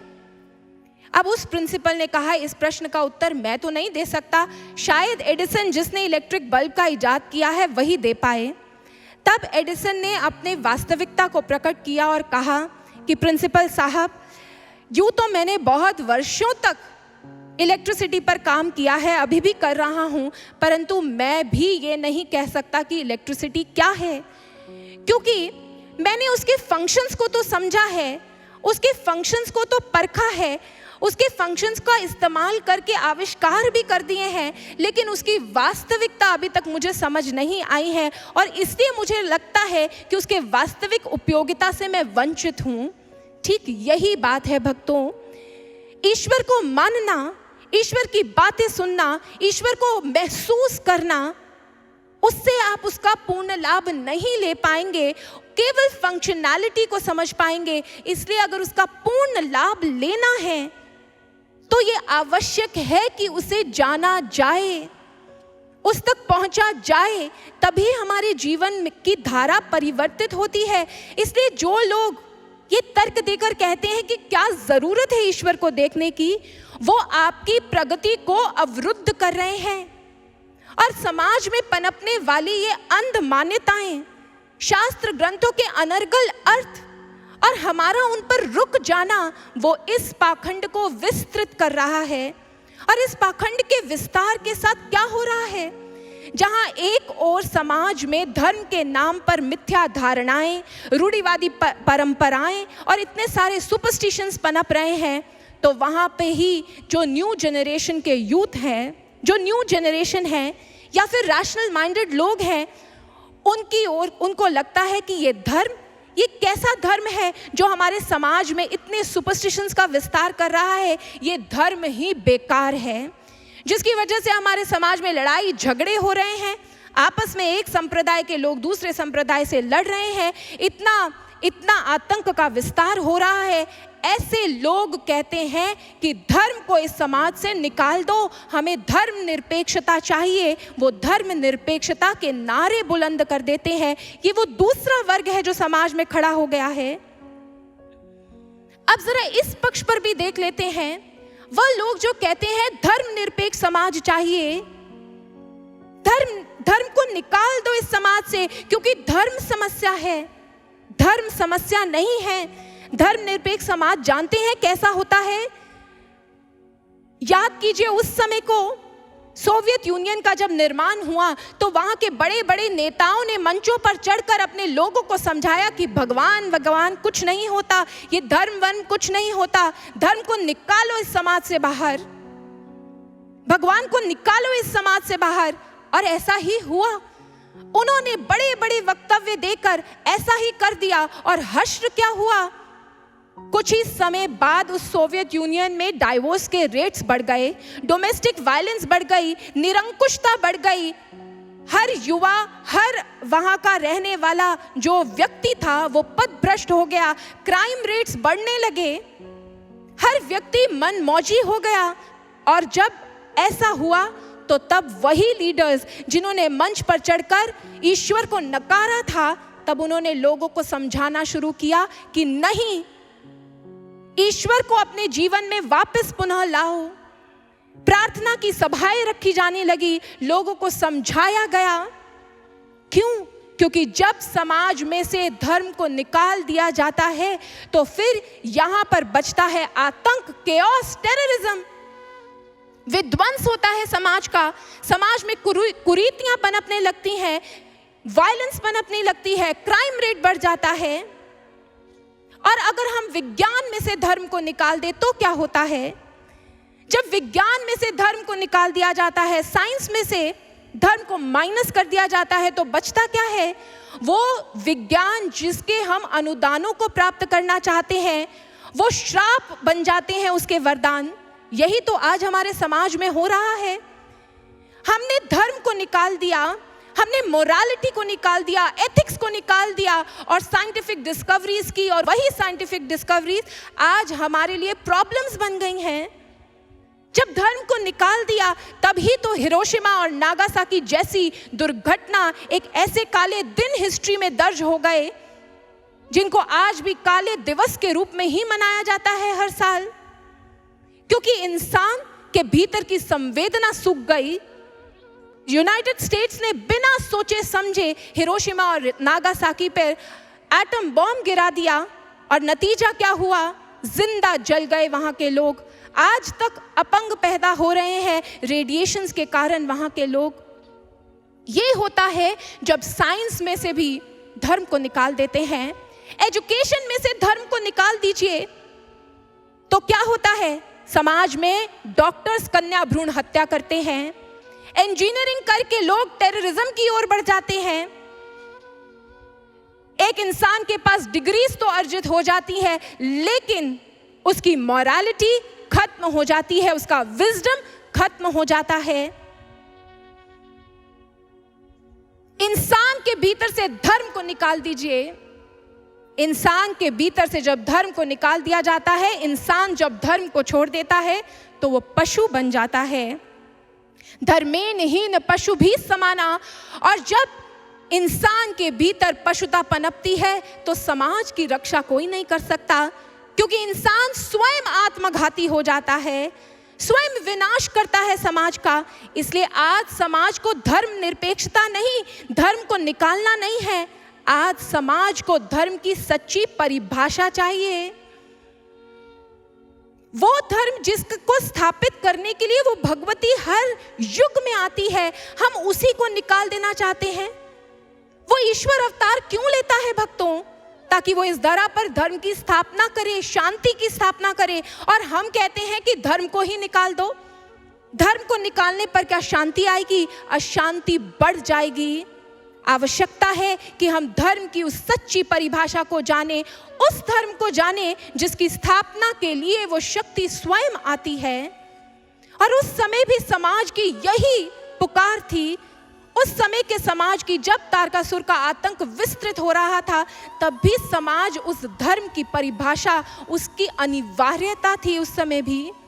और उस समय जब चारों दिशाओं में तारकासुर का आतंक विस्तृत हो रहा था, अब उसने जब सबको देह तक सीमित कर दिया, लिप्साओं में उनके ध्यान को मोड़ दिया, तो दैवी शक्ति जो थी वो क्षीण पड़ने लगी।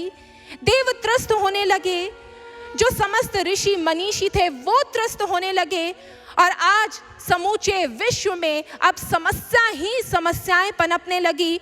और तब त्रस्त होकर वो जो सज्जन पुरुष थे वो सभी त्रस्त होकर देवों के आगे गुहार करने लगे। आज देव भी अशक्त हो चुके हैं। और आज समस्त देव जब सृष्टि से उठता हुआ वो हाहाकार सुनते हैं, सृष्टि की वो अवस्था देखते हैं, तो आज हृदय में पीड़ा भरकर अत्यंत दुखी मन से पहुंच जाते हैं ब्रह्मा जी के समक्ष। और जाकर वहां पर त्राहिमाम की गुहार लगाते हैं। ब्रह्मा जी भी आज उनके साथ खड़े हैं और कहते हैं, इस समस्या का निदान केवल जगत जननी कर सकती है। आओ इस स्वर को हम उन्हीं के समक्ष छेड़ते हैं, उन्हीं के समक्ष प्रार्थना करते हैं, उन्हीं को पुकारते हैं। आज सभी सज्जन पुरुष, समस्त देव और ब्रह्मा जी सब मिलकर धरा की पुकार को रख रहे हैं माँ भगवती के समक्ष और आह्वान कर रहे हैं माँ भगवती का कि हे माँ, अब तुम ही आओ और इस विपदा काल में हम सबकी रक्षा करो, तुम ही हमारी पुकार को सुनो।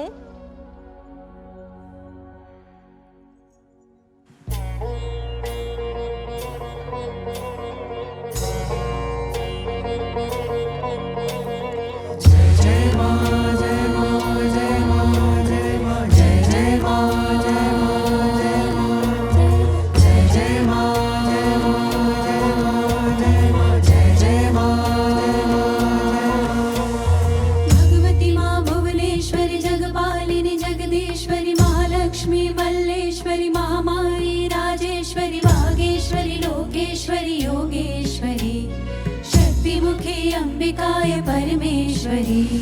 जय जय माँ, जय माँ, जय माँ, जय जय माँ, जय माँ। भैरवी माँ भयतारिणी, मंडल देवी महाकाली, दुख को टालने वाली, दुष्ट मारने वाली, भद्रकाली रुद्रकाली जग की जननी, भद्रकाली रुद्रकाली जग की जननी। क्षण में तुमा, कण में तुमा, जल में तुमा, थल में तुमा, फूल और फल में तुमा, कर रक्षा हम सबकी शुभ दर्शिनी। आरती हर दुर्गा अमृत वर्षिणी, हर शूल चामुंडी सुखदायिनी। ज्वालामयी क्रोधमयी न्यायकारी तू ही है माँ, बुरी बला टाल दे माँ, दृष्टि सब पे डाल दे माँ, आंचल खुशी से सबका तू भर दे माँ। हम दीनों पर तू दया कर दे माँ, झोली कृपा से सबकी तू भर दे माँ। हम दीनों पर तू दया कर दे माँ।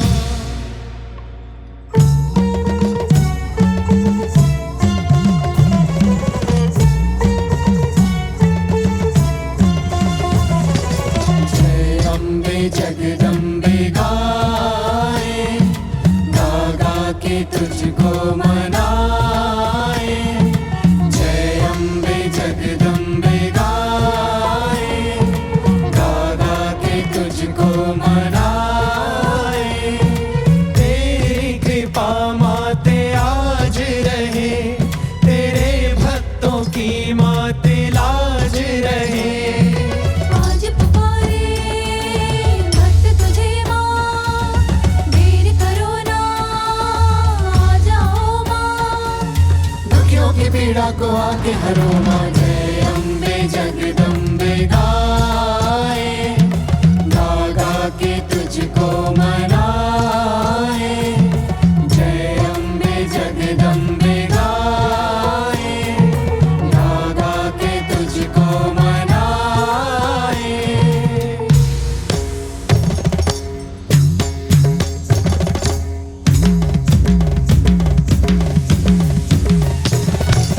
अमृत वर्षिणि अभिरामी, धर्म प्रदर्शनि शिवगामी, दुष्ट दलहारिणि इंद्राणी, सत्फल देयुनि कंद्राणी।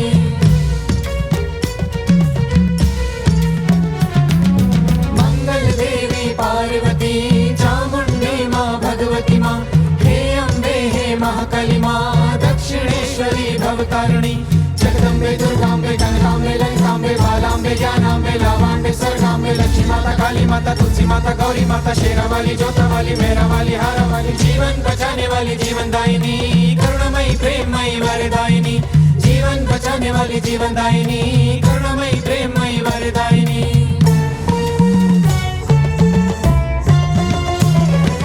जय अम्बे जगदम्बे गाए, गा गा के तुझको मनाए, जय अम्बे जगदम्बे गाए, गा गा के तुझको मनाए। सावित्री संतोषी सरस्वती माँ तुलसी मीनाक्षी कामाक्षी शिवगामिनी मीनाक्षी तिरुपाची विशालाक्षी तू आजा माँ, शेर पे सवार हो के तू आजा माँ, कालहस्ती वैष्णवी इंद्राणी महेश्वरी शक्तिमुखी दुष्टहरा विनती तीरथ लाज धरा, तुझ पे ही करते हैं माते हम आसरा, देवी माँ दे दे आसरा। दुर्गा माता काली माता कौमारी भैरवी माँ, छिन्नमस्तिके वैष्णवी माँ, कस्तूरी वराही माता, रो रो के हम तो चरण धो देंगे माँ, चक्रधारी धनुषधारी न्यायदायी शक्तिदायी नारायणी दाक्षायणी सुतकारी परमेश्वरी, दुर्गे भवानी तू सामने आ माँ, जीवन की डोरी को थाम ले आ माँ, दुर्गे भवानी तू सामने आ माँ, जीवन की डोरी को थाम ले आ माँ।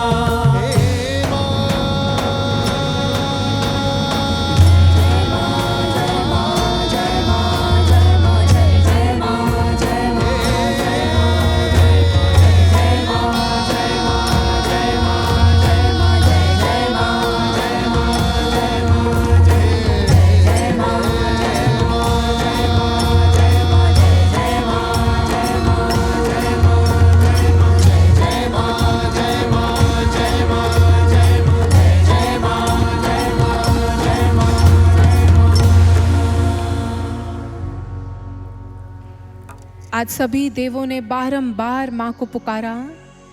समस्त धरा के वासी सब मिलकर माँ को बार बार पुकार रहे हैं। और तब उस समय जहाँ वह सभी देव ब्रह्मदेव के साथ स्थित थे, एकाएक वहाँ आकाशवाणी होती है। आकाशवाणी में आज महादेवी का स्वर सुनाई देता है। माँ कहती है, देवों अब तुम दुखी मत हो, शीघ्र अतिशीघ्र मैं स्वयं आकार लूंगी, इस धरा पर अवतार लूंगी। मैं पार्वती रूप में इस धरा पर आऊंगी और मैं भगवान शिव को समाधि से उठाऊंगी, उनका वरण करूंगी और आप सबकी समस्या का निदान होगा, उस तारकासुर का अंत अवश्य होगा, इसलिए अब दुखी मत हो। आज जैसे ही देव इस बात को सुनते हैं तो वो माँ की जय जयकार करने लगते हैं। और माँ भी आज इतनी आनंदित है कि अगले ही क्षण माँ अपना संपूर्ण श्री विग्रह लेकर उनके समक्ष प्रकट हो जाती हैं। जैसे ही माँ को आज समस्त देव अपने समक्ष देखते हैं तो वो माँ का जय जयकार कर रहे हैं। बोलिए आदि शक्ति जगत जननी माँ जगदम्बिका की जय। राज राजेश्वरी ब्रह्ममयी माँ अंबिका भवानी की जय। माँ जगदम्बे भवानी की जय। आज सभी देवों ने माँ के चरणों में प्रणाम किया। और तब उस समय माँ इतनी आनंदित है, प्रसन्न है, अपने स्नेह की वर्षा सभी देवों पर, वहाँ पर एकत्रित सभी ऋषि मनीषियों पर कर रही हैं। और उस समय माँ ने कहा, आप में से एक के ही घर में मैं जन्म लूंगी। जैसे ही यह सुना, सभी देव सोचने लगे माँ किसके घर में जन्म लेंगी। तभी माँ ने कहा, हिमालय राज। हिमालय राज कहाँ हैं आप? हिमालय राज उस सभी भक्तों के समुदाय में कहीं पीछे खड़े थे। आज सभी हिमालय राज को ढूंढने लगे और वहाँ पीछे कतार में सबसे पीछे हिमालय राज खड़े थे।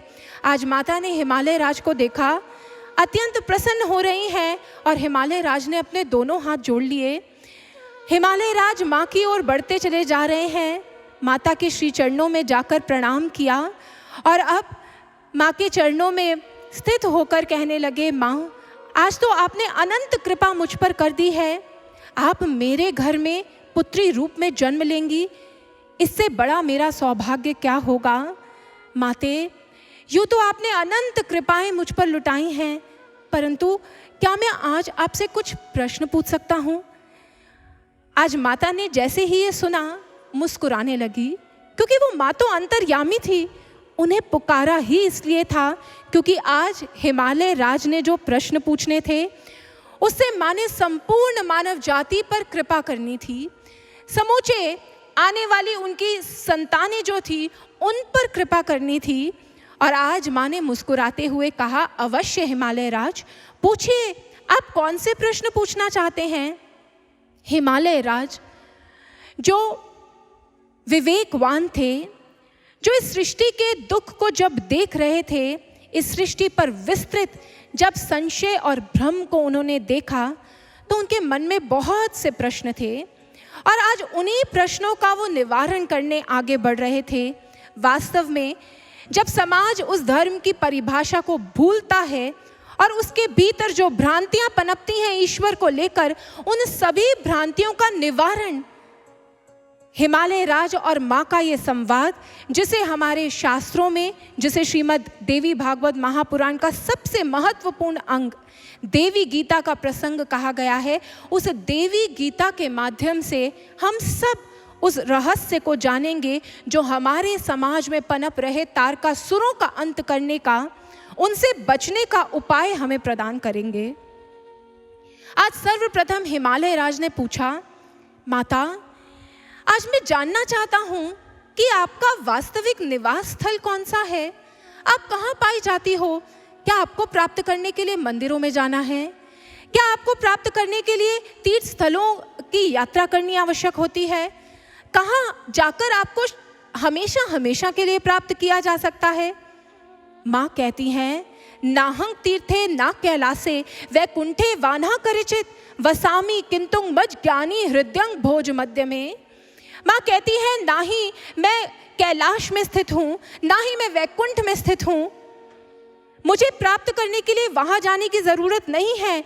मैं तो अपने ज्ञानी भक्तों के हृदय में सदा सदा वास करती हूँ, सदैव उनके हृदय में रहती हूँ। हिमालय राज ने पूछा, ज्ञानी भक्त? माँ, भक्त तो मैं भी आपका हूँ, क्या आप मेरे हृदय में भी वास करती हैं? माँ ने कहा, यूँ तो मैं सबके हृदय में वास करती हूँ, लेकिन ज्ञानी भक्त मुझे अपने हृदय में जानते हैं, उनके हृदय में मैं सदैव सदैव निवास करती हूँ। अब हिमालय राज ने अगला प्रश्न किया, माँ ये ज्ञानी भक्त कौन होते हैं? तब माँ ने कहा, ज्ञानी वो होते हैं जो मेरे वास्तविक स्वरूप को जानते हैं। हिमालय राज ने कहा, माँ आपका वास्तविक स्वरूप जो आप हमें दर्शन दे रही हैं, क्या ये आपका वास्तविक स्वरूप नहीं है? माँ ने कहा, नहीं, ये मेरा वास्तविक स्वरूप नहीं है। ये तो अपनी भक्तों पर कृपा लुटाने के लिए मैं विविध स्वरूपों को धारण कर उनके समक्ष समय समय पर प्रकट होती हूँ, परंतु मेरा वास्तविक स्वरूप तो कुछ और है। मेरा वास्तविक स्वरूप हिरण्यमय परे कोशे विरजंग ब्रह्म निष्कलम तच्चुब्राम ज्योतिस्तद आत्मविदो विदुहु।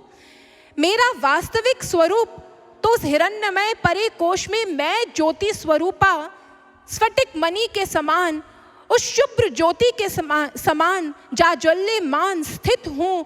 मेरा वास्तविक स्वरूप जो है वो प्रकाश स्वरूप है, और वह प्रकाश स्वरूप उसको जो जानते हैं, उस ज्योति स्वरूप को जो जानते हैं अपने अंतर्घट में, जिन्होंने अपने उस हृदय गुहा में मेरे उस प्रकाश स्वरूप के दर्शन किए हैं, वो मेरे ज्ञानी भक्त हैं, वो वास्तव में ज्ञानी हैं।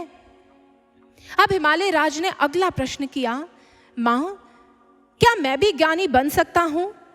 ये ज्ञान, आपके उस वास्तविक स्वरूप का ज्ञान कहाँ से मिलता है? किस प्रकार से ज्ञानी बना जाए? तब माँ ने उस रहस्य का उद्घाटन कर दिया जिस रहस्य से संपूर्ण समाज जो है आज वंचित है, जिस रहस्य को हमसे छुपाया गया है, जिस रहस्य को हमें बताया नहीं जाता। वो रहस्य है कि उस भगवती को, उसके वास्तविक स्वरूप को देखा जाता है और उसको देखे जाने की एक युक्ति है। आज माता वो युक्ति उद्घाटित कर रही हैं। माता कहती हैं, गृहीत्वा मम मंत्राण वै सद्गुरोः सुसमाहिता। अगर तुम मेरे वास्तविक स्वरूप, उस प्रकाश स्वरूप को देखना चाहते हो तो जाओ, एक गुरु की शरण में जाओ। वो गुरु तुम्हें मेरे वास्तविक स्वरूप का दर्शन करवाएंगे। भक्तों, आज जो हमारे समाज में धर्म की अनर्गल परिभाषाओं का विस्तार है, उसका निवारण भी यही है। आज जो असंख्य गुरु हमें देखने को मिलते हैं और वह हमें भ्रमित करते हैं कि हम कौन से गुरु की शरण में जाएं, तो उसका क्राइटेरिया आज माँ ने उद्घाटित कर दिया है। ऐसे गुरु की शरण में जाना है जो केवल ईश्वर की बातें ना करे, अपितु उस ईश्वर के दर्शन भी करवा दे, क्योंकि सच्चे गुरु तो वास्तव में वही हैं। इस घट के भीतर जो अखंड ब्रह्मांड को प्रकट कर दे, उनकी महिमा शास्त्रों ने गाई। अखंड मंडलाकारं व्याप्तम येन चराचरम तत्पदम दर्शितम येन तस्मै श्री गुरुवे नमः। जो उस ईश्वर के दर्शन अंतर घट में करवा दे, वही सच्चे गुरु हैं। और ये माता उद्घाटित कर रही हैं। और भक्तों, गुरु गीता में स्वयं भगवान शिव ने माँ उमा को जब उपदेश दिया, तो उस समय वह भी गुरु की महिमा गाते हुए असंख्य ऐसे श्लोकों में कह रहे हैं कि एक वास्तविक गुरु वही है जो उस ब्रह्म को हमारे भीतर प्रकट कर दे, उस अज्ञानता का नाश हमारे भीतर से कर दे। अज्ञान तिमिरांधस्य ज्ञानांजन शलाकया चक्षुरुन्मीलितं येन तस्मै श्री गुरुवे नमः। जो उस अज्ञानता को भंग करें, हमें ज्ञान रूपी चक्षु ज्ञान प्रदान कर, वो दिव्य चक्षु प्रदान कर हमारे अंतर घट में उस ईश्वर के दर्शन करवा दें। अंतस्थित सच्चिदानंद साक्षात्कारं सुसादयेत् यो सावेव गुरु प्रोक्तः परो नामधर स्मृतः। महादेव का कथन है, अंतस्थ सच्चिदानंद अर्थात अंतस्थ में स्थित जो सच्चिदानंद घन परमेश्वर है, साक्षात्कारं सुसादयेत्, उनके जो साक्षात्कार करवा दे। यो सावेव गुरु प्रोक्तः, उन्हें गुरु कहा जाता है, बाकी सब तो नाम के गुरु हैं। ऐसे गुरु की प्राप्ति हमें करनी है। और जब ये कसौटी लेकर उतरेंगे ना इस समाज में, तो कोई आपको भ्रमित नहीं कर पाएगा। हमारे हाथ में कसौटी नहीं है गुरु का चयन करने की, इसीलिए हम भ्रमित हो जाते हैं। हम उनकी वेशभूषा को देखते हैं, भगवा रंग देखते हैं और सोचते हैं ये संत होंगे, परंतु भूल जाते हैं कि इसी भगवा रंग को धारण कर रावण ने अपहरण किया था माता सीता का। हम सोचते हैं कि बड़ी बड़ी बातें कर रहे हैं, यही सच्चे गुरु होंगे, परंतु भूल जाते हैं कि रामकृष्ण परमहंस जी पूर्ण सद्गुरु थे, परंतु बड़ी बड़ी बातें नहीं किया करते थे।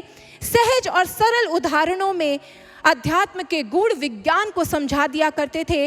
वह एक पूर्ण सद्गुरु थे। तो ये बातें, ये विचार, ये भी गुरु की पहचान नहीं है। हम सोचते हैं कि जिनके पीछे बहुत भीड़ है, हमारी क्या मान्यता है आजकल, जिनके पीछे बहुत भीड़ है वही सच्चे गुरु होंगे। और गुरु जो है, आज सोशल मीडिया का प्रभाव ऐसा है कि उस सोशल मीडिया पर जब हम इन रिलीजियस टॉक्स को सुनते हैं तो हम देखते हैं कितने फॉलोअर्स हैं, कितनी वीडियोस आ रही हैं, और इसी के बेसिस पर बस निर्धारित कर लेते हैं कि इतने लोग यहाँ पर जा रहे हैं, बड़ी बड़ी हस्तियाँ यहाँ जा रही हैं, तो अवश्य ही ये सही होंगे। परंतु भक्तों, ये गुरु की पहचान नहीं है। गुरु की सिर्फ और सिर्फ एक कसौटी है कि वो हमें ईश्वर के दर्शन करवा सकते हैं या नहीं। यही कसौटी लेकर स्वामी विवेकानंद जी उतरे थे इस समाज में।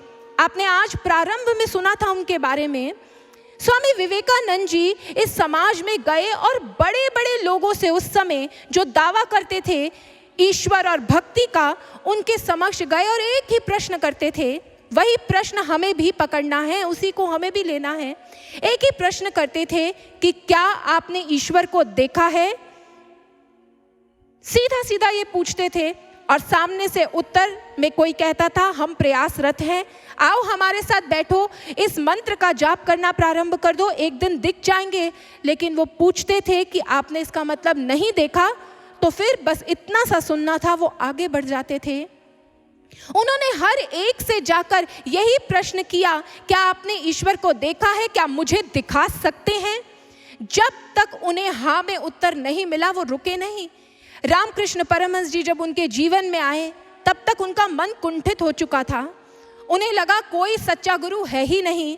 लेकिन जब रामकृष्ण परमहंस जी से उन्होंने यही प्रश्न किया तो पहली बार किसी ने कहा हाँ मैंने देखा है। लेकिन इतने पर भी नरेंद्र माने नहीं। नरेंद्र ने कहा मैं कैसे मानूं? तो रामकृष्ण परमहंस जी ने कहा मानने की आवश्यकता नहीं है, मैं तुझे भी दिखा सकता हूं और प्रत्यक्ष को प्रमाण की आवश्यकता नहीं है, फिर तू अपने आप जान जाएगा कि ईश्वर देखा जाता है। और ऐसा ही हुआ। जब रामकृष्ण परमहंस जी ने ईश्वर के दर्शन करवाए अंतर्घट में, उसके बाद नरेंद्र से विवेकानंद बनने का सफर प्रारंभ हुआ। आज हमें भी यही कसौटी लेकर जानी है। माँ ने यही कसौटी बताई थी हिमालय राज को, और तब हिमालय राज के समक्ष जब ये कसौटी आई तो उन्होंने कहा माँ आज आप ही मेरी ज्ञान गुरु बन जाइए, आप ही मुझे ज्ञान प्रदान कीजिए, मैं कहाँ जाऊँगा? आप ही मुझे वो ज्ञान प्रदान कीजिए, मैं आपके वास्तविक स्वरूप का दर्शन करना चाहता हूँ। उस समय माता ने उन पर कृपा की। आज माँ ने सद्गुरु स्वरूप धारण कर लिया। सद्गुरु रूपिणी माँ ने आज हिमालय राज के मस्तक पर हाथ रखा।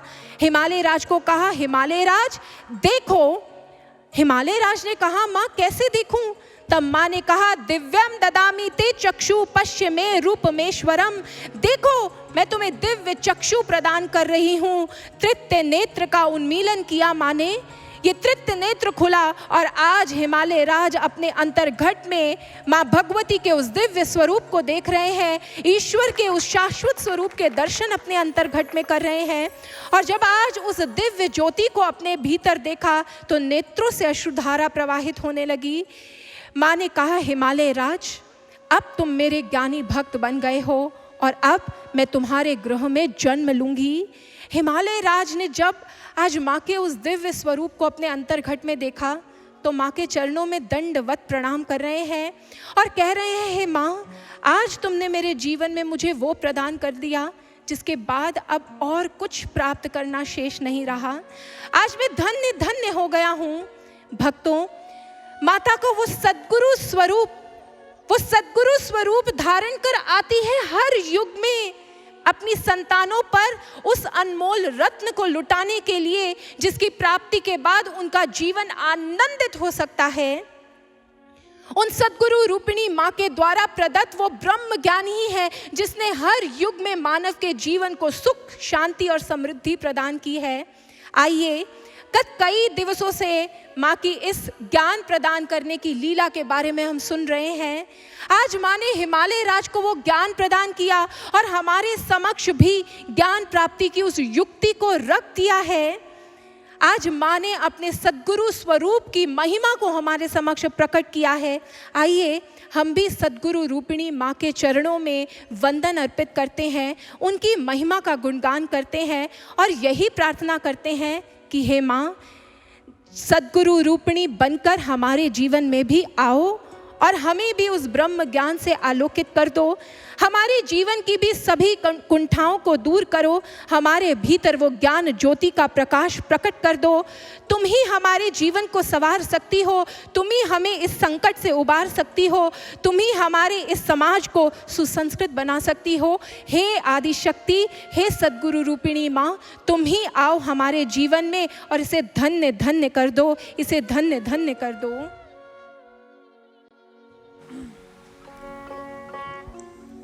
हे आद्यशक्ति जगत जननी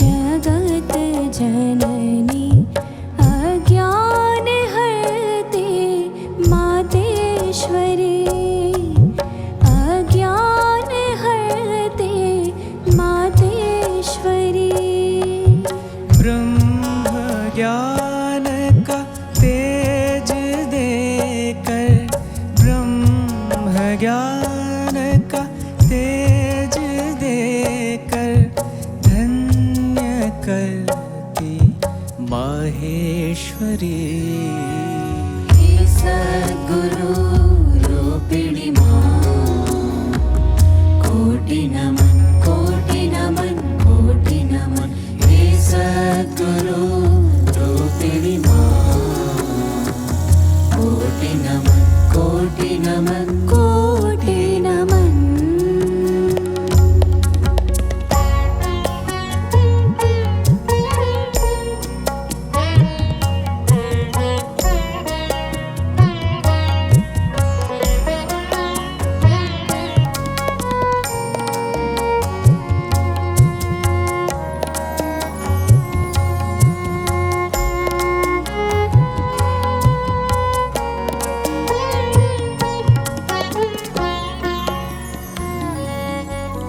भाग्य जागे जन्मों के नव चेतना ले तुम पधारे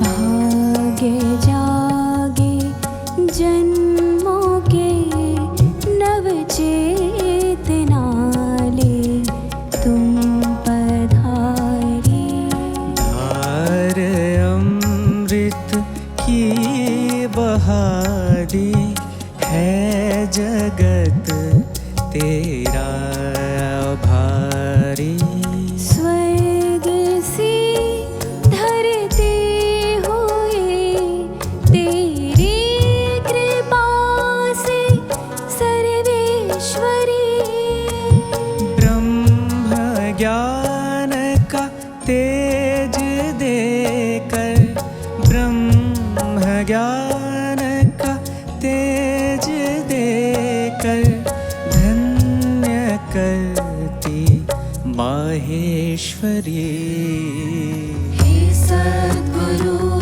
रूपिणी मां कोटि नमन कोटि नमन कोटि नमन हे सद्गुरु रूपिणी मां कोटि नमन कोटि नमन कोटि नमन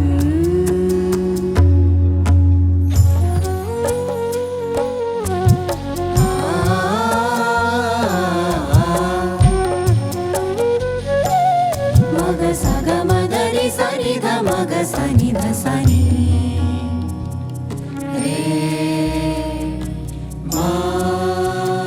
ज्योत तेरी सब में जलती दिव्य तेरा प्रकाश है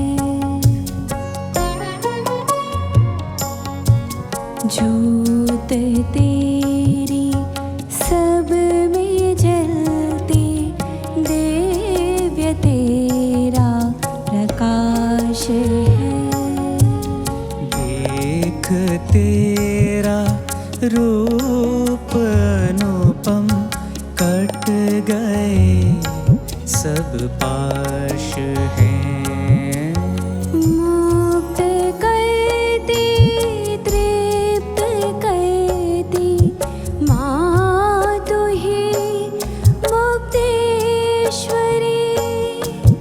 ब्रह्म ज्ञान का तेज देकर ब्रह्म ज्ञान का तेज देकर धन्य करती माहेश्वरी हे सद्गुरु रूपिणी मां कोटि नमन कोटि नमन कोटि नमन हे सद्गुरु रूपिणी मां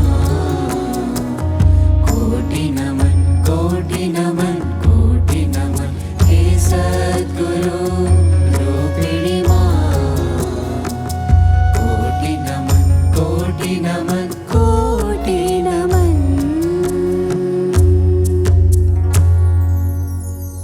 भक्तों, एक सद्गुरु ही होते हैं जब वो जीवन में आते हैं तो धर्म की शाश्वत परिभाषा को हमारे समक्ष प्रकट कर देते हैं। धर्म ईश्वर की बातें नहीं हैं, धर्म शास्त्रों का पठन पाठन नहीं है, धर्म तो उस ईश्वर का साक्षात्कार है। धर्म तो साक्षात भगवत प्रणीता। स्वामी विवेकानंद जी ने पार्लियामेंट ऑफ रिलीजन्स में जाकर धर्म की परिभाषा दी।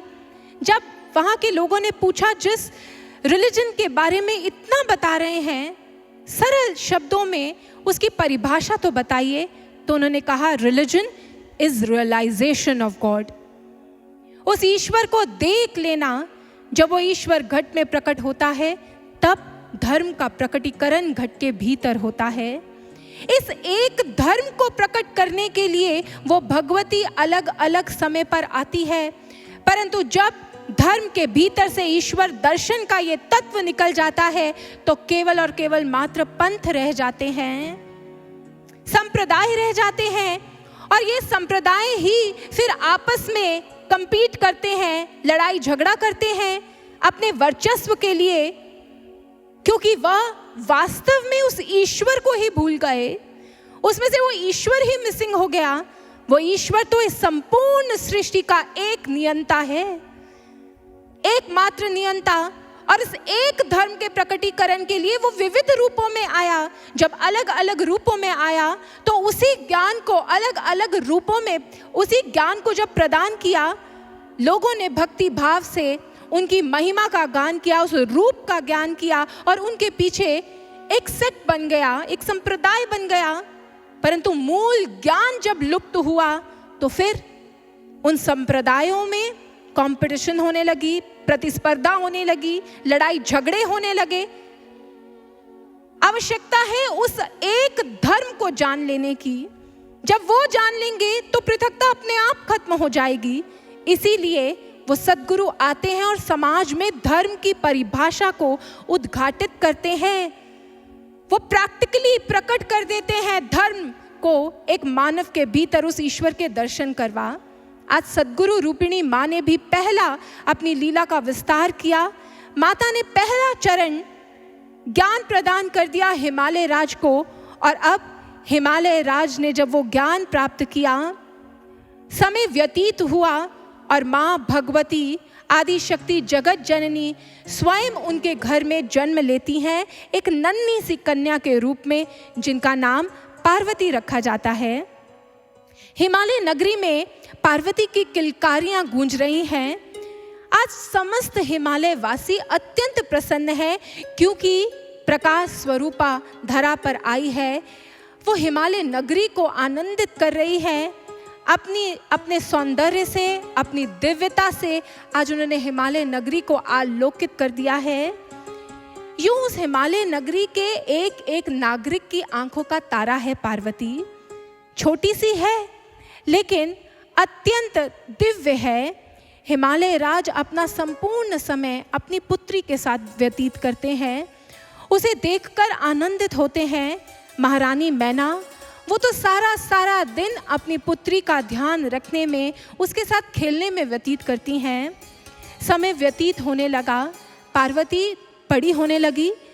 छोटी सी पार्वती को बहुत शौक है हिमालय नगरी में आए हुए सन्यासियों के साथ बैठने का। जहाँ कहीं कोई ऋषि मनीषी दिखता, उनके पास जाकर बैठ जाती और उन्हें कहती कि मुझे कहानी सुनाओ। और वह ऋषि मनीषी, वह बचपन से ही उसे भगवान शिव की कहानियाँ सुनाने लगे। एक दिन उसे एक तपस्वी मिले। उन तपस्वी ने नन्ही सी पार्वती को एक छोटी सी भगवान शिव की मूर्ति प्रदान कर दी। छोटी सी पार्वती को बोध नहीं है कि ये कौन है, परंतु उस छोटी सी मूर्ति को देखकर इतनी आकर्षित हुई कि आज उस मूर्ति को लिया और उस मूर्ति को लेकर अपने कक्ष में सबसे विशेष जगह पर स्थापित कर दिया। और अब नन्ही सी पार्वती के जीवन का ये क्रम बन गया। वो सुबह उठती तो सबसे पहले शिव की मूर्ति को प्रणाम करती, उनसे बातें करती, खुद भोजन खाने जाती तो एक निवाला उन्हें भी खिलाती, उनके साथ आकर अपने खेल का पूरा विवरण साझा करती उनके समक्ष बैठकर जो उन मनीषी ने उसे मंत्र बताया था उस मंत्र का जाप करती रहती। बचपन से ही उसका स्नेह भगवान शिव के साथ बंधने लगा। उसे नहीं बोध था कि आखिर वो उनकी ओर इतनी क्यों आकर्षित है, परंतु वह नियम से उनसे बातें करती, उनकी पूजा करती, उनके साथ खेलती, उनके साथ अपने जीवन को साझा करती। करते करते पार्वती बड़ी हुई, उन्होंने यौवना अवस्था को धारण किया और एक दिन हिमालय नगरी में आगमन हुआ मुनि नारद का। नारायण नारायण करते हुए आज वह हिमालय नगरी पहुँचे। हिमालय राज को जैसे ही पता चला मुनिवर नारद आए हैं तो उन्हें राजमहल में लाया गया, आतिथ्य सत्कार किया गया। आज नारद मुनि जो पूरी सृष्टि का भ्रमण करते रहते हैं परंतु हमेशा किसी ना किसी विशेष प्रयोजन को साथ रखते हैं, आज हिमालय नगरी भी आए थे एक विशेष प्रयोजन के लिए। उनकी आंखें किसको ढूंढ रही थी? बैठे हिमालय राज के साथ हैं परंतु उनके नेत्र जो हैं वो किसी को ढूंढ रहे हैं। अब हिमालय राज ने पूछा, नारद मुनि आज किसको ढूंढ रहे हैं? आपकी आंखें बिल्कुल भी टिक नहीं रही, आप किसकी तलाश में हैं? महारानी मैना तो यहीं पर है, फिर आप किसकी प्रतीक्षा कर रहे हैं? नारद मुनि ने कहा, मुझे पार्वती से नहीं मिलवाएंगे, मैं तो आज उनसे ही मिलने आया हूँ। आज उनसे कुछ वार्ता करनी है मैंने, आप शीघ्र अति शीघ्र उन्हें बुला लीजिए। आज हिमालय राज ने अब अपनी पुत्री पार्वती को बुलाया। पार्वती वहाँ आई और मुनिवर नारद के समक्ष बैठ गई। मुनिवर नारद ने कहा, देवी पार्वती आप कैसी हैं? आपका जीवन कैसा चल रहा है? और मैंने सुना है आपके पास एक छोटी सी दिव्य भगवान शिव की मूर्ति है। भगवान शिव की भक्ति कैसी चल रही है? माँ पार्वती मुस्कुराते हुए कहने लगी, भगवान शिव के साथ तो बचपन से ही मेरा नाता है।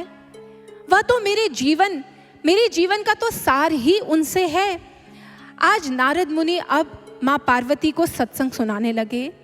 भगवान शिव की बहुत महिमा चली उन दोनों के बीच और तब नारद मुनि माँ पार्वती को अपने साथ अलग कक्ष में ले गए और आज नारद मुनि जी ने माँ पार्वती को स्मरण करवाया उनका पूर्व जन्म।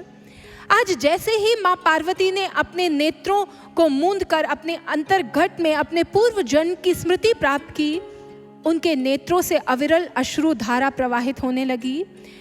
अपने उस विछोह के प्रसंग को आज जब उन्होंने एक बार पुनः स्मरण किया तो उनके हृदय से पीड़ा उठने लगी और आज वो तप्त अश्रु जैसे जैसे गिर रहे थे, हृदय में एक संकल्प प्रगाढ़ होता गया।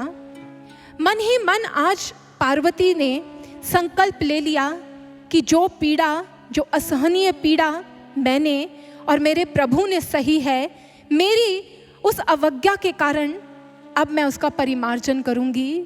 मैं अब ऐसा तप करूंगी कि मैं अपने स्वामी को हमेशा हमेशा के लिए प्राप्त कर लूं। चाहे कुछ भी हो, जीवन में कितनी विकट परिस्थिति क्यों ना आए, लेकिन मैं अब अपने उस लक्ष्य को, अपने जीवन के ध्येय को अवश्य प्राप्त करूंगी। मेरे जीवन की कोई भी परिस्थिति मुझे अब गिरा नहीं सकती।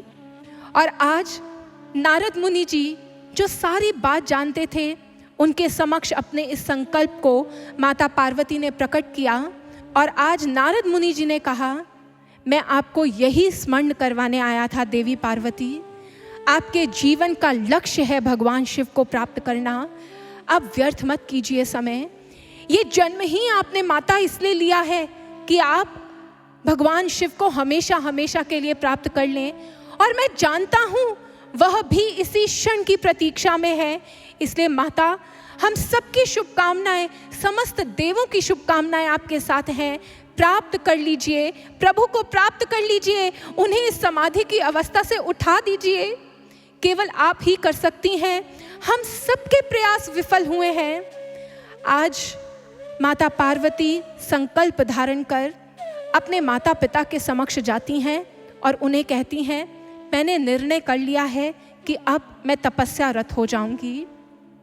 आज ये सारी राजसी सुख मैं छोड़ रही हूँ, त्याग रही हूँ और मैं बढ़ रही हूँ हिमालय की गुफाओं की ओर। पिताश्री, आप मुझे आशीर्वाद दीजिए। आपकी इस आशीर्वाद की अत्यंत आवश्यकता है मुझे, क्योंकि मेरा लक्ष्य बहुत महान है, बहुत उच्च है। अपने स्वामी को प्रसन्न करने के लिए अब कुछ भी हो मैं वो करूंगी।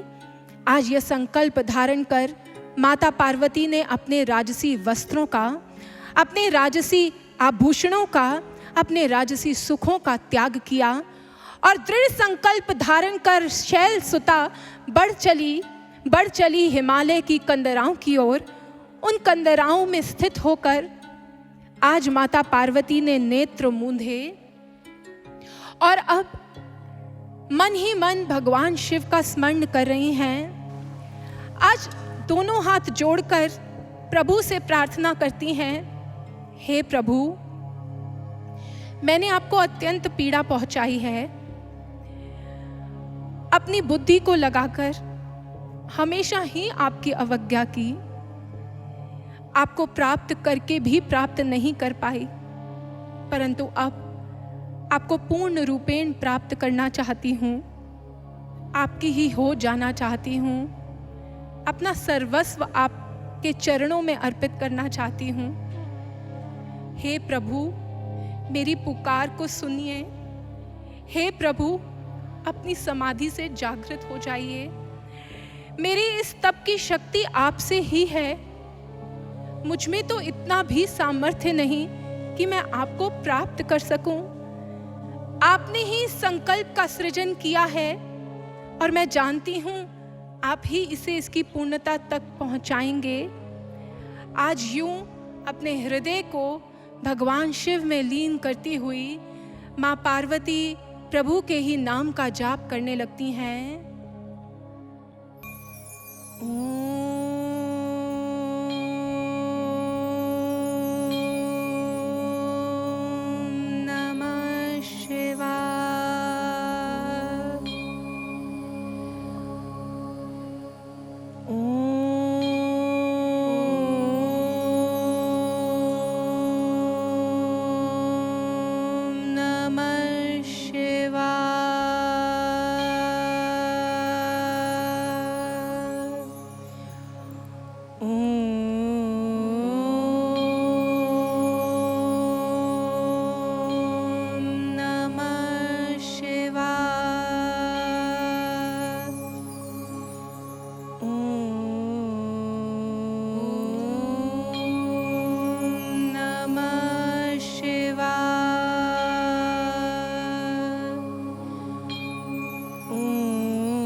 आज माता पार्वती बारंबार प्रभु को पुकार रही हैं।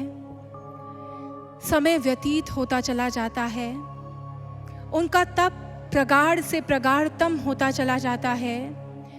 पंच महाभूतों पर विजय प्राप्त कर लेती हैं। अपनी समस्त इंद्रियों को संपूर्ण रूप से पृथक कर लेती हैं। केवल एक ही इच्छा हृदय में उठ रही है और वो है प्रभु की प्राप्ति की। वैराग्य चरम सीमा पर है और वह एक एक करके समस्त बाधाओं को पार करती जा रही हैं।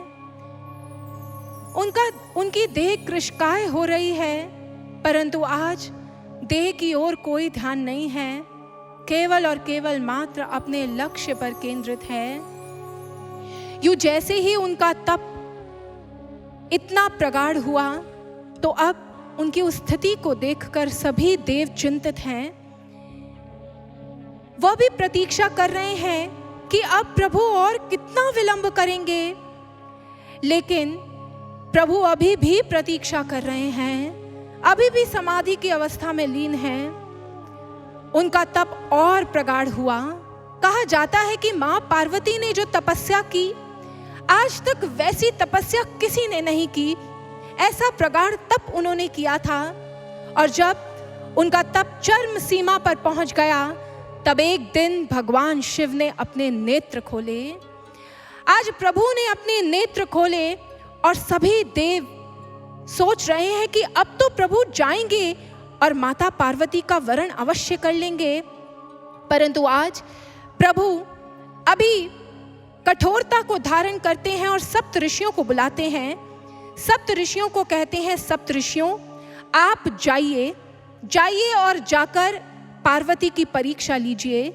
मैं देखना चाहता हूं, अवश्य ही उसने तपस्या, गहन तपस्या की है, परंतु मैं देखना चाहता हूं कि क्या अभी भी किसी विचार को सुन उसका मन विचलित होता है।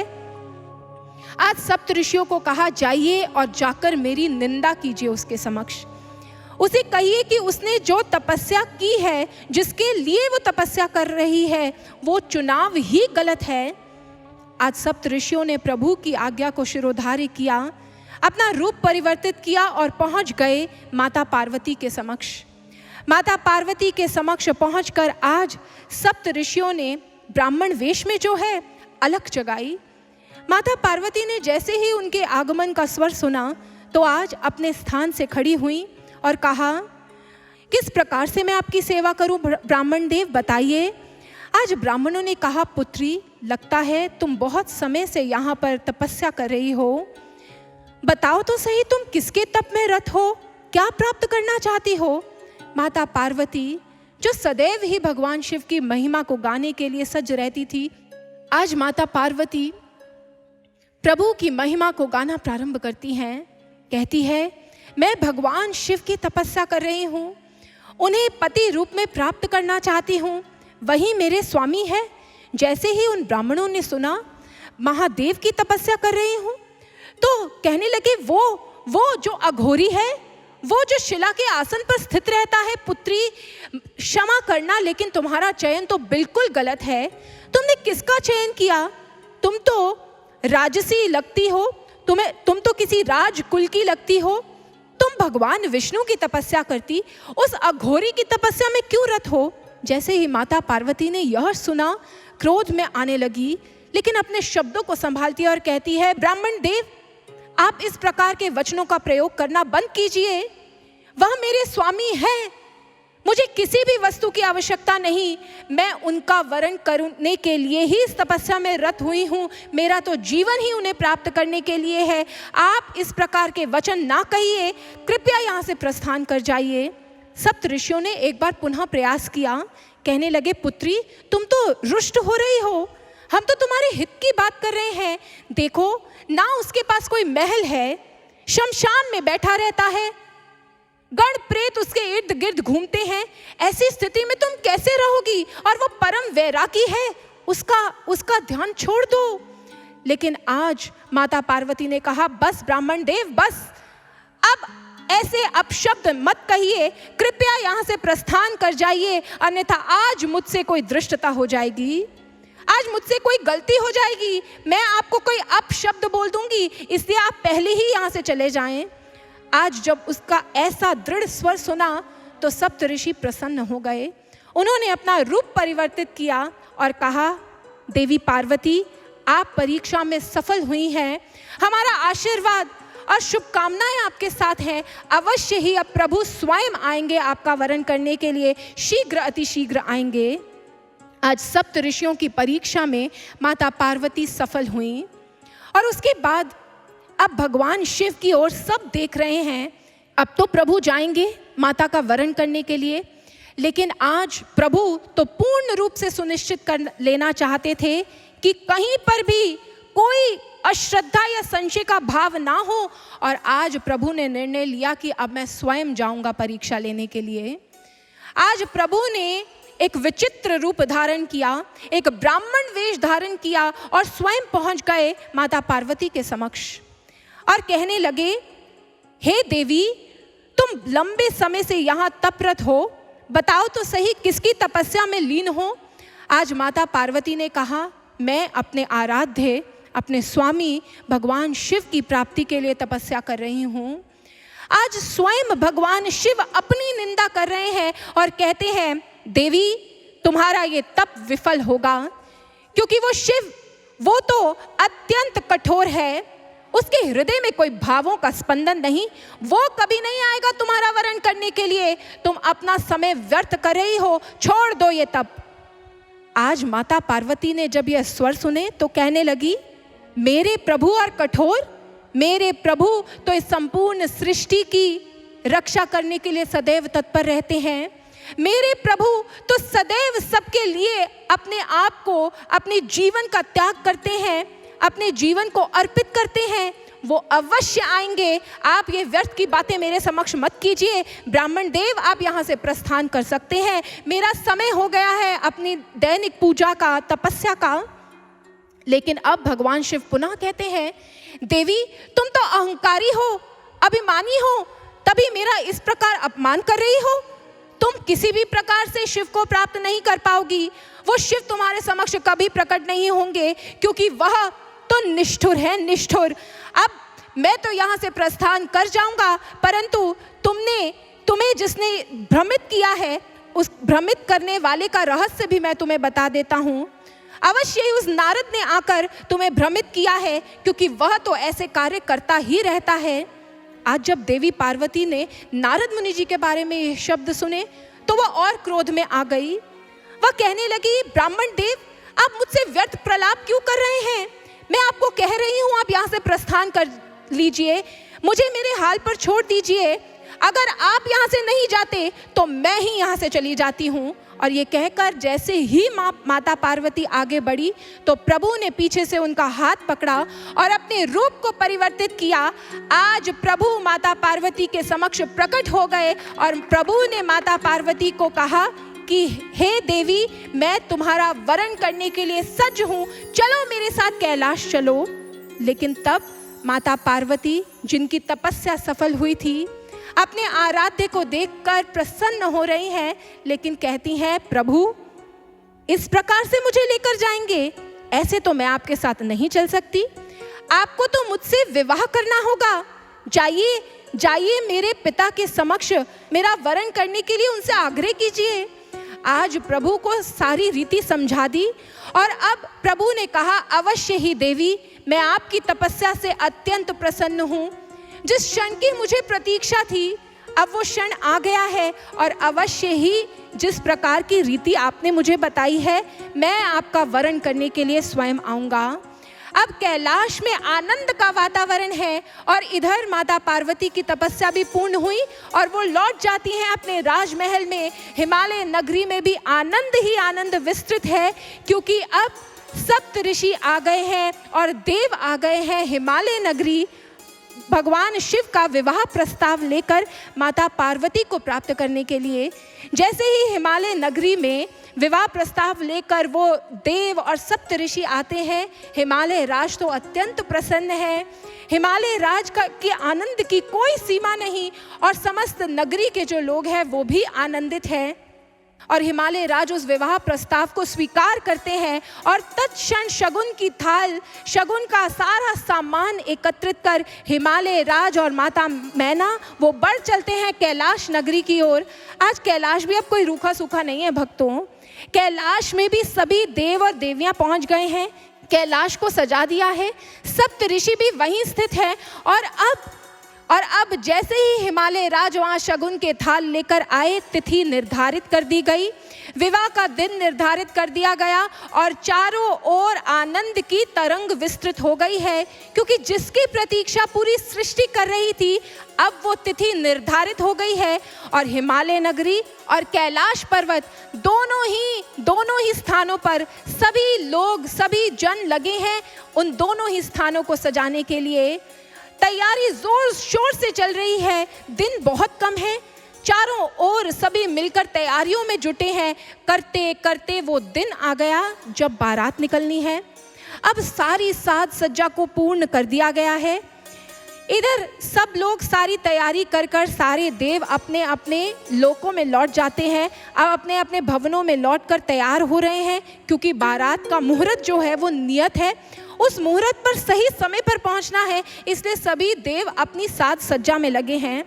इधर गण और प्रेत घूमते घुमाते जब अपने स्वामी के समक्ष पहुंचते हैं तो वो देखते हैं, अरे अभी तक तो बड़ी यहाँ पर चहल थी, अभी तक तो सब लोग यहाँ इसको सजा रहे थे, एकाएक कहाँ गए सब। अब देखते हैं भगवान शिव, आज उनकी बारात निकलनी है। आज वो अपने शिला के आसन पर बैठे हैं और अभी भी ध्यान की अवस्था में निमग्न है। गण और प्रेत सोचते हैं, अरे जिसकी बारात निकलनी है उसको तो सजाना चाहिए, ये सारे देव कहाँ चले गए। आज अब गण और प्रेत तुरंत द्रुत गति से दौड़ते हुए पहुंच जाते हैं इंद्रलोक में। इंद्र को ढूंढ रहे हैं, लेकिन इंद्र तो कहीं दृष्टिगोचर नहीं हो रहा। किसी तरह इंद्र का पता चलता है तो इंद्र के समक्ष जाते हैं, वो तो अपनी साज सज्जा में लगा है। आज गण और प्रेत की बात ही नहीं सुनता, उसे वहीं से झटक देता है। अब इधर गण और प्रेत सोचते हैं, अरे भाई ये तो बड़ी मुश्किल हो गई, भगवान विष्णु के पास चलते हैं। भगवान विष्णु के पास जाते हैं। भगवान विष्णु तो बहुत व्यस्त हैं, क्योंकि सारा कार्य व्यवहार उन्हें ही संभालना है, तो बड़ी व्यस्तता है। और अब भगवान विष्णु भी जब नहीं मिलते तो सर पकड़कर बैठे हैं वैकुंठ लोक की सीढ़ियों पर। वहां बैठे हैं वैकुंठ लोक में और अब सर पकड़ा हुआ है और सोच रहे हैं कि करें तो क्या करें, हमारे प्रभु को कौन सजाएगा। गण ने कहा प्रेत को, छोड़ो ये सब, चलो हम चलते हैं, हम खुद ही सजा लेंगे। ये सब जो सब कर रहे हैं ना, इसी को बस हमने देख लिया है, इसी से हम कुछ करते हैं, ईश्वर अपने साथ है, डरने की क्या बात है, चलो चलते हैं, हम ही सजा देंगे। दोनों मिलकर वापस कैलाश लौटते हैं और आज तरह तरह की सामग्री इधर उधर से एकत्रित कर लेते हैं। कभी दौड़कर शमशान जाते हैं, कभी दौड़कर वन प्रदेश में जाते हैं, तरह तरह की सामग्री एकत्रित करते हैं और जो जो देखा है उसे देखकर, उसे याद करके आज भगवान शिव को सजाना प्रारंभ कर देते हैं। कभी उनके केशों को पकड़ते हैं, जटाजूट का मुकुट बना देते हैं, कभी उनकी देह पर कोई लेप लगा रहे हैं और करते करते उन्होंने प्रभु को सजा दिया। अब प्रभु को सजा दिया और दूर खड़े होकर देख रहे हैं, बड़े प्रसन्न हो रहे हैं। भक्तों, हम भी देख लें, सुन ले जरा कैसे सजाया है आज प्रभु को। चलिए हम भी सुनते हैं आज प्रभु का कैसा अद्भुत श्रृंगार किया है गण और प्रेत ने।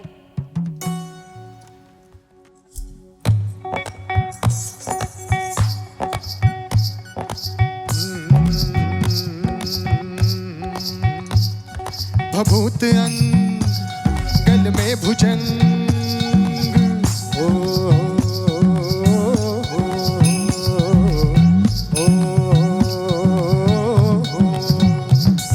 भभूत अंग गल में भुजंग, बैठे अपनी मस्ती में मलंग है भोला। बम बम बम बम बम बम बम बम, भभूत अंग गल में भुजंग, बैठे अपनी मस्ती में मलंग है भोला। बम बम बम बम बम बम बम बम। देखिए प्रभु का इतना अद्भुत रूप है हमारे, तो प्रशंसा किए बिना भक्त कैसे रह सकते हैं। तो कुछ समय के लिए, कुछ देर के लिए मान लेते हैं इस बम बम शब्द का अर्थ है वाह वाह, आहा हा क्या बात है। ऐसा कुछ अर्थ समझ के आइए आप सब भी हमारे साथ सम्मिलित होइए, सभी मिलके क्या बोलेंगे, बम बम बम बम, आहा बम बम बम बम। भभूत अंग गल में भुजंग, बैठे अपनी मस्ती में मलंग है भोला। बम बम बम बम। हाँ है चंद्रभाल और कंठव्याल, है चंद्रभाल और कंठव्याल, तन छार डाल है गले मुंड की माला। बम बम बम बम बम बम बम बम। नंदी की ओर है श्रृंगार अजब, फिर भी भोला लागे है गजब। नंदी की कियो है श्रृंगार फिर भी भोला लागे है गजब नंदी कियो है श्रृंगार गजब फिर भी भोला लागे है गजब अरे जटाजूट में गंगधार जटाजूट में गंगधार और हाथ लियो है डमरू और त्रिशूला बम बम बम बम बम बम बम बम बम बम और नीलकंठ लगता कमाल हाय हाय हाय अरे नीलकंठ लगता कमाल करता निहाल जो देखे वो ही ये बोला क्या बम बम बम बम बम बम बम बम बम बम बम आज प्रभु ने विचित्र श्रृंगार किया है। आप सब भी इस श्रृंगार के बारे में सुनकर मुस्कुरा रहे हैं। क्या सोच रहे हैं कि बड़े भोले हैं प्रभु, उनका ऐसा श्रृंगार हो गया। वो तो नेत्र मूंद करके बैठे थे, लेकिन गण प्रेत और नंदी ने मिलकर देखो कैसा श्रृंगार कर दिया। हमारे प्रभु भोलों के नाथ हैं, खुद इतने भोले नहीं हैं। कुछ सोचा है उन्होंने, इसीलिए तो अपना ऐसा श्रृंगार करने दिया उन्हें। कुछ समझाना चाहते हैं हमें। यूं तो उनके श्रृंगार पर विस्तृत चर्चा हो सकती है, बस कुछ एक दो बातें हम यहाँ पर करते चलते हैं। विस्तार से जानना चाहते हैं तो फिर संस्थान की एक पुस्तक है हमारे आराध्य भगवान शिव, उसमें आप पढ़िएगा। परंतु कुछ छोटी छोटी बातें सुनते चलते हैं। हम सोच रहे हैं अरे भाई भगवान ने आज विभूति लगा ली अपनी देह पर। प्रभु ने विभूति इसलिए लगाई है ताकि वो हमें समझा सके। जो सारा सारा दिन मेकअप में लगे रहते हैं, अपने इस देह को सजाने में लगे रहते हैं, अपनी उन संतानों को प्रभु कह रहे हैं अरे देह का मोह छोड़ करके इस देह के भीतर बैठे हुए शिव को जान लो, जीवन अपने आप सुंदर हो जाएगा। सत्यम शिवम सुंदरम तुम्हारे भीतर प्रकट हो जाएंगे। और उन्होंने जटाजूट का मुकुट बनाया है। हम तो तरह तरह के हेयर स्टाइल्स बनाते हैं। जानते हैं ये जटाजूट का मुकुट, इसका संकेत, ये किसका संकेत है? हमारे विचार जो दिशा दिशा में भटके हुए हैं, जब उन्हें समेट के हम यहाँ इस तृतीय नेत्र पर एकाग्र कर लेते हैं, तब हम भी शिव तत्व के साथ जुड़ जाते हैं और तब हमारे जीवन की भटकना खत्म होती है, हम एकाग्र चित्त हो जाते हैं। सर्पों के बाजू बंद पहने हैं, गले में सर्पों का हार डाला है। सर्पों के बाजू बंद 3 वक्रों में वो स्थित है। जानते हैं संकेत क्या है? सर्प काल का प्रतीक होता है और प्रभु ने, महाकाल ने काल को धारण किया है। वह जो काल पर आरूढ़ है, हम हमेशा अपने जीवन में पास्ट में जीते हैं या फ्यूचर में जीते हैं। प्रभु कहना चाहते हैं अगर काल पर विजय प्राप्त करना चाहते हो तो पास्ट और फ्यूचर को भूल जाओ, प्रेजेंट में जियो। पास्ट में जो होना था हो गया, फ्यूचर अपने आप संवर जाएगा और पास्ट में जो किया है वो भी ठीक हो जाएगा अगर आज प्रेजेंट के ऊपर तुमने विजय प्राप्त कर ली। भक्तों, ऐसा विचित्र श्रृंगार उन्होंने किया है हमें कुछ समझाने के लिए।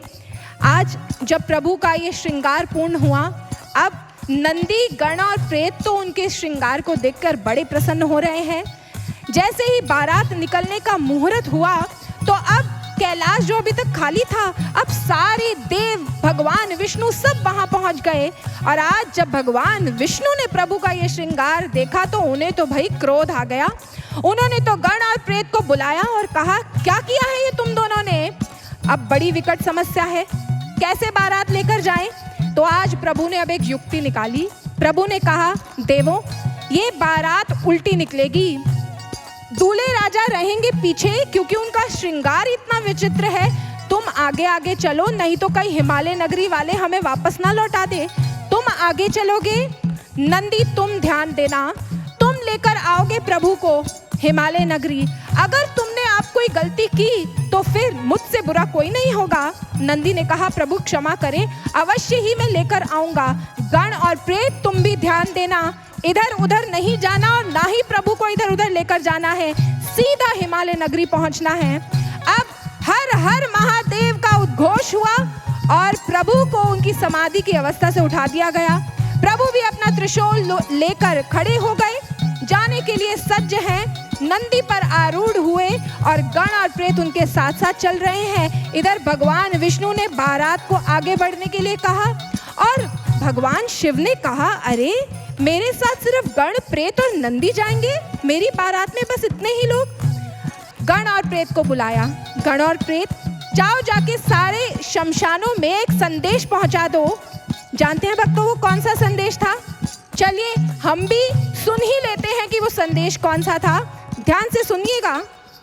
सुनो सुनो सुनो, हे भोलेनाथ के प्रिय भूतों, बाबा महाकाल ने सबको अपनी बारात में आमंत्रित किया है। विवाह होने तक त्रिलोकी के सभी शमशानों में सरकारी छुट्टी घोषित की जाती है। सुनो सुनो सुनो। और चारों ओर छुट्टी घोषित हो गई है भक्तों, हर ओर छुट्टी घोषित हो गई है और सारे भूत प्रेत कहाँ एकत्रित हो गए हैं? भगवान शिव की बारात में। और अब बारात जाने के लिए सज्ज है। चलिए हम भी चलते हैं उस बारात के साथ। निकल पड़ा शिव का समाज, सब भूत प्रेत है मस्त आज। मस्त मस्त अरे मस्त मस्त, सब मस्त मस्त है मस्त मस्त। मस्त मस्त अरे मस्त मस्त, सब मस्त मस्त है। निकल पड़ा शिव का समाज, सब भूत प्रेत है मस्त आज। निकल पड़ा शिव का समाज, सब भूत प्रेत है मस्त आज। निकल पड़ा शिव का समाज, सब भूत प्रेत है मस्त आज। निकल पड़ा शिव का समाज, सब भूत प्रेत है मस्त आज। पहली बार, अज पहली बार शमशान में पिटी मुनादी है। शादी है, शादी है, शादी है, शादी है, भोले की शादी है। शादी है, शादी है, भोले की शादी है। त्रिलोक के भूतों की सरकारी छुट्टी करा दी है। त्रिलोक के भूतों की सरकारी छुट्टी करा दी है। निकल पड़ा शिव का समाज, सब भूत प्रेत है मस्त आज। निकल पड़ा शिव का समाज, सब भूत प्रेत है मस्त आज। पहली बार शमशान में पिटी मुनादी है। शादी है, शादी है, भोले की शादी है। शादी है, शादी है, भोले की शादी है। त्रिलोक के भूतों की सरकारी छुट्टी करा दी है। त्रिलोक के भूतों की सरकारी छुट्टी करा दी है। मीठी मीठी ताली, आइए जरा। बम भोले।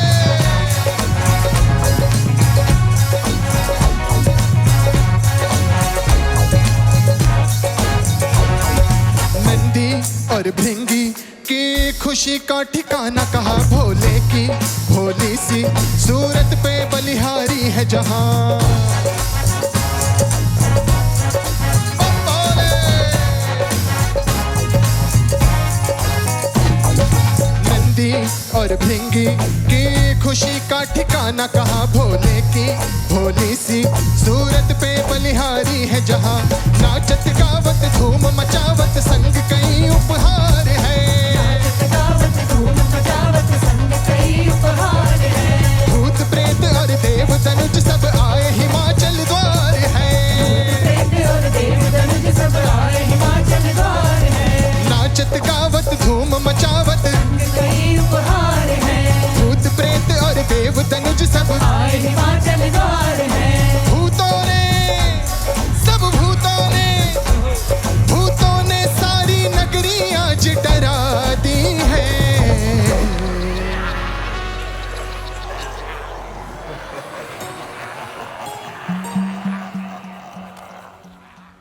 और अब बारात पहुंच गई हिमालय नगरी। और हिमालय नगरी में जैसे ही बारात ने प्रवेश किया, अरे हाहाकार हो गया पूरी नगरी में। हिमालय नगरी ने पहले तो देवों को देखा था। माता मैना और हिमालय राज ने सभी देवों का आतिथ्य सत्कार किया और सारी नगरी सोच रही थी, अरे इनके बाराती इतने सुंदर हैं तो फिर दूल्हे राजा कितने सुंदर होंगे। परंतु जैसे ही प्रभु की बारात ने हिमालय नगरी में प्रवेश किया तो आज तो हिमालय नगरी में हाहाकार मच गया। जैसे ही वो बारात पहुंची द्वार के समक्ष राजमहल के, महारानी मैना ने अपने जमाता के स्वरूप को देखा तो आज वो तो मूर्छित होकर गिर गई, हाथ से थाली छूट गई और अब तो अपशगुन हो गया। किसी तरह समझा बुझाकर भगवान शिव को अतिथि गृह में स्थित किया गया, सारी बारात को अंदर लेकर जाया गया। बड़ी समस्या है क्योंकि महारानी मैना जैसे ही उनकी मूर्छा टूटी तो वो तो कहती है, अरे ऐसे दूल्हे के साथ मैं अपनी पुत्री का विवाह नहीं करूंगी। आज अचानक संशय का एक ऐसा आवरण उन पर आ गया। सब समझा रहे हैं कि वो प्रभु हैं, लेकिन आज उन्हें समझ नहीं आ रहा। तभी नारद मुनि आते हैं। नारद मुनि उन्हें समझाते नहीं हैं, उन्हें सीधा वो तत्व ज्ञान देते हैं, ब्रह्म ज्ञान देते हैं, शिव को उनके अंतर्घट में प्रकट करते हैं। और आज महारानी मैना का जो संशय था वो संशय का निवारण हो जाता है और महारानी मैना अपनी भूल को संवारने के लिए आज फिर से आरती का थाल सजाती हैं और आरती का थाल लेकर पहुंच जाती है प्रभु के समक्ष। प्रभु जो आशुतोष हैं वह तो शीघ्र अतिशीघ्र मान जाते हैं, मुस्कुराते हैं, प्रसन्न होते हैं और फिर वह स्वीकृति प्रदान कर देते हैं और एक बार पुनः हिमालय नगरी में आनंद का वातावरण छा जाता है। आज प्रभु सभी को आनंदित करने के लिए दिव्य चंद्रशेखर रूप धारण कर लेते हैं, अत्यंत सुंदर लग रहे हैं। चारों दिशाओं में आनंद का वातावरण है क्योंकि उनकी राजकुमारी पार्वती का विवाह भगवान भोलेनाथ के साथ होने वाला है। मंडप सज चुका है, इधर सभी लोग मंडप में प्रतीक्षा कर रहे हैं माता पार्वती के आने की और उधर हिमालय नगरी में उत्सव छाया हुआ है। चलिए भक्तों, हम भी चलते हैं हिमालय नगरी और सम्मिलित होते हैं उस उत्सव में। बोलिए आदिशक्ति माँ जगदम्बे भवानी की जय, गौरी शंकर भगवान की जय, पार्वती मैया की जय। आए, अब समय है उत्सव के पूजन का। इस वर्चुअल कथा में हमारे साथ हमारे आज के उत्सव यजमान ऑनलाइन जुड़े हुए हैं। आग्रह करते हैं हमारे सभी उत्सव यजमानों से, आप सभी अपने निवास स्थान पर जहां आपने माँ का पावन पुनीत दरबार सजाया है, आप सभी माँ के श्री चरणों में गंधाक्षत, पुष्प, धूप, दीप, नैवेद्य इत्यादि अर्पित करेंगे। हमारे साथ साथ पूजन करेंगे। आइए पूजन आरंभ करते हैं। हाथ में अक्षत और पुष्प लेकर गौरी शंकर भगवान का ध्यान करेंगे, माँ आदिशक्ति का ध्यान करेंगे। ओम श्री गणेशाय नमः, ओम गौरी शंकराय नमः, श्री दुर्गा देव्यै नमः। ओम वंदे देव उमापतिं सुरगुरुं वंदे जगत्कारणं, वंदे पन्नगभूषणं मृगधरं, वंदे पशूनां पतिं, वंदे सूर्यशशाङ्कवह्निनयनं, वंदे मुकुन्दप्रियं, वंदे भक्तजनाश्रयं च वरदं, वंदे शिवं शंकरं। हेमाद्रितनयां देवी वरदां शङ्करप्रियं, लम्बोदरस्य जननीं गौरीम् आवाहयाम्यहम्। आगच्छ वरदे देवी दैत्यदर्पनिशोदिनी, पूजां गृहाण सुमुखे। नमस्ते शंकर प्रिये, नमस्ते शंकर प्रिये, नमस्ते शंकर प्रिये। ध्यानार्थे अक्षत पुष्पाणि समर्पयामि, आवाहयामि, पूजयामि। शुद्ध जल से स्नान करवाएंगे। ओम शुद्धवालः सर्वशुद्धवालो मणिवालस्ताश्विनाः, श्वेतः श्वेताक्षो रुणस्ते रुद्राय पशुपतये, कर्णाजामा अवलिप्ता रौद्रा नभोरूपाः पार्जन्याः।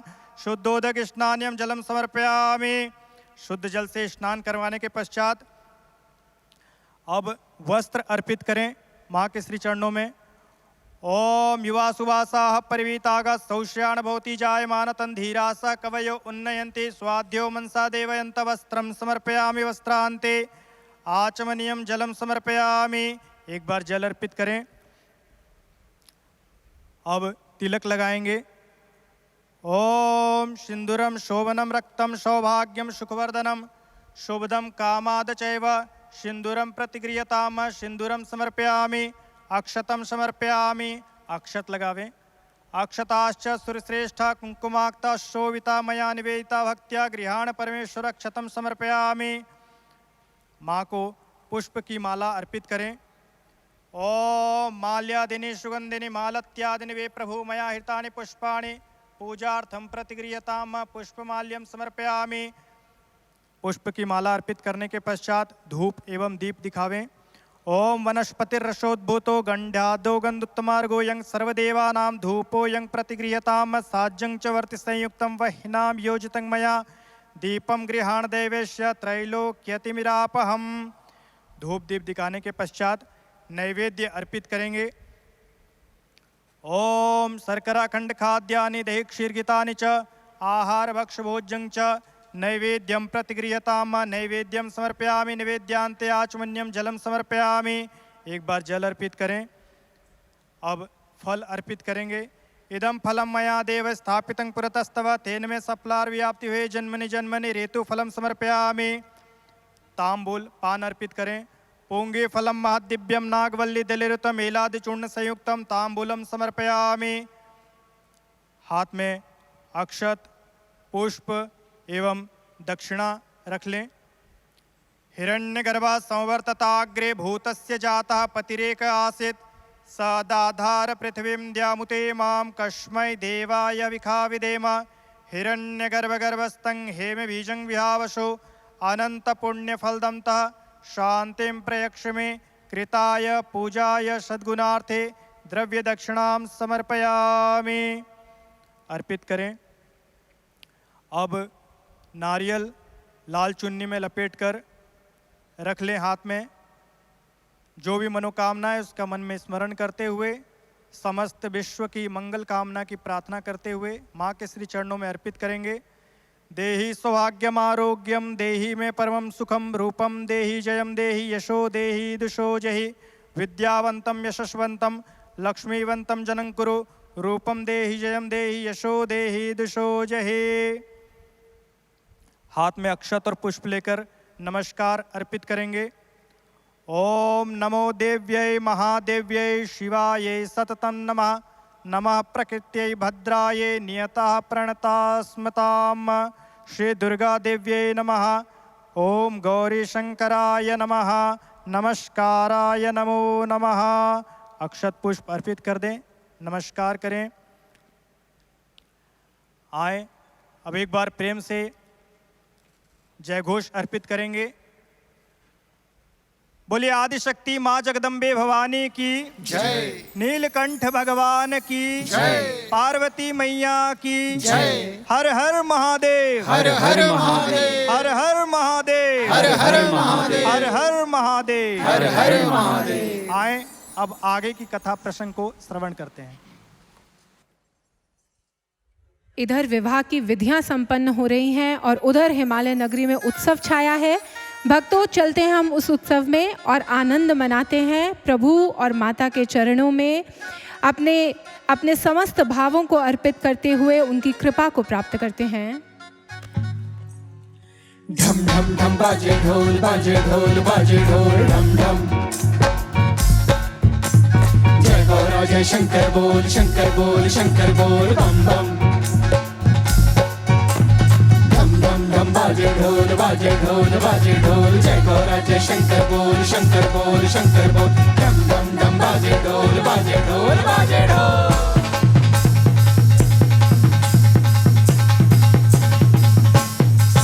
गौरा शंकर की है शादी शहनाई नगर में बजा दी। गौरा शंकर की है शादी शहनाई नगर में बजा दी। बधाई मिलके सबको आज उत्सव हिमालय में छाया। ओ बम बम जय जय हो। आज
शुभ की घड़ियां आई, देव ऋषि गण मगन हुए हैं, बहती शीतल पुरवाई। शिव जी बिहाने आए पार्वती मैया, नाचो कन्हैया। ओ बोले शिव जी बिहाने आए पार्वती मैया, नाचो कन्हैया। बधाई मिलके सब लोग, आज उत्सव हिमालय में छाया। ओ बम बम जय जय हो, आज उत्सव हिमालय में छाया। ओ बम बम जय जय हो। धम धम धम बाजे ढोल बाजे ढोल बाजे ढोल धम धम। जय गौरा जय शंकर बोल शंकर बोल बम बम। धम धम धम बाजे ढोल बाजे ढोल बाजे ढोल। जय गौरा जय शंकर बोल शंकर बोल शंकर बोल।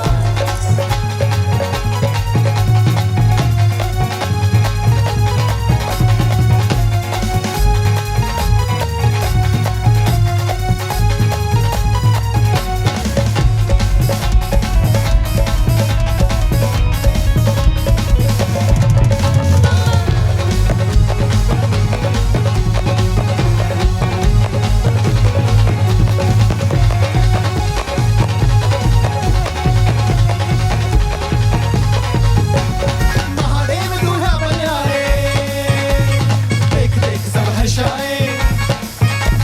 मां शक्ति की दिव्य छवि है, जो देखे वो गुण गाए। गौरा शंकर जी का दर्शन पालो, भाग्य जगा लो।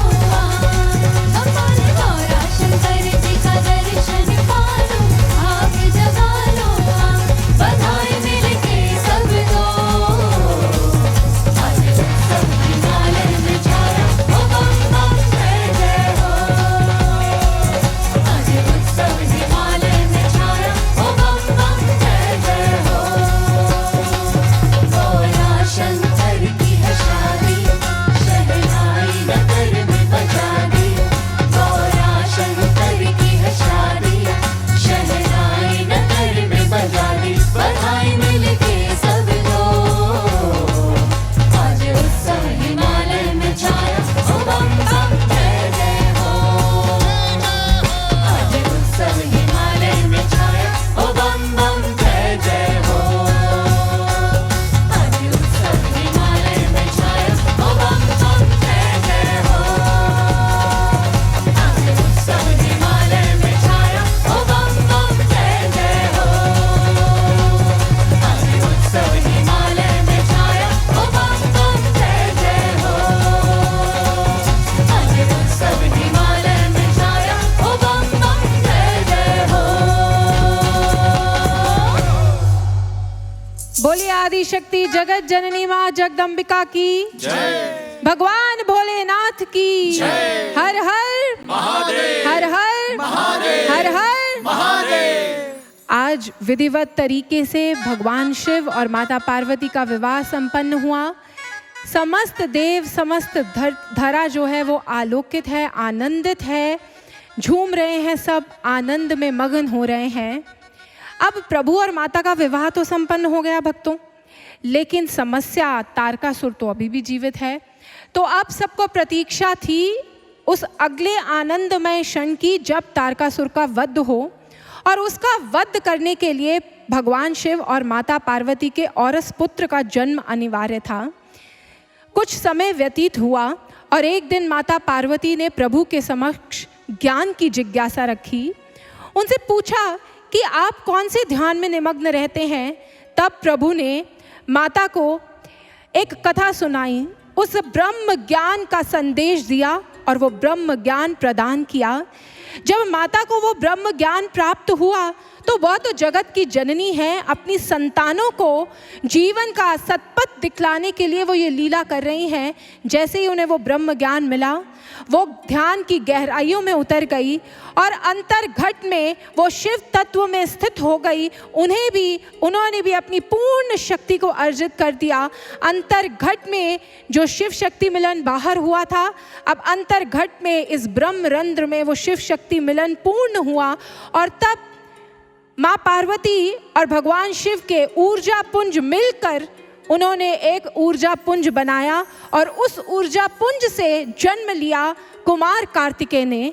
कुमार कार्तिकेय एक ऐसा योद्धा जिसे देवों का सेनापति कहा गया, और कुमार कार्तिकेय ने फिर युद्ध किया तारकासुर के समक्ष। तारकासुर ने जो वरदान मांगा था उसको तो फलीभूत होना ही था, और कुमार कार्तिकेय के भीतर आदि शक्ति की शक्ति थी और भगवान शिव का शौर्य था। आज उसका प्रयोग कर कुमार कार्तिकेय ने तारकासुर का अंत किया और समस्त त्रिलोकी को उसके पाप से, उसके भ्रम के जाल से मुक्त करवा दिया। यूं तारकासुर का अंत हुआ और समस्त त्रिलोकी जो आनंद से सराबोर थी, चारों ओर दिव्यता ही दिव्यता का विस्तार हो गया, सभी आनंदित हो गए। यूं उस समय तारकासुर का संकट उस सृष्टि से उसका निवारण हुआ था।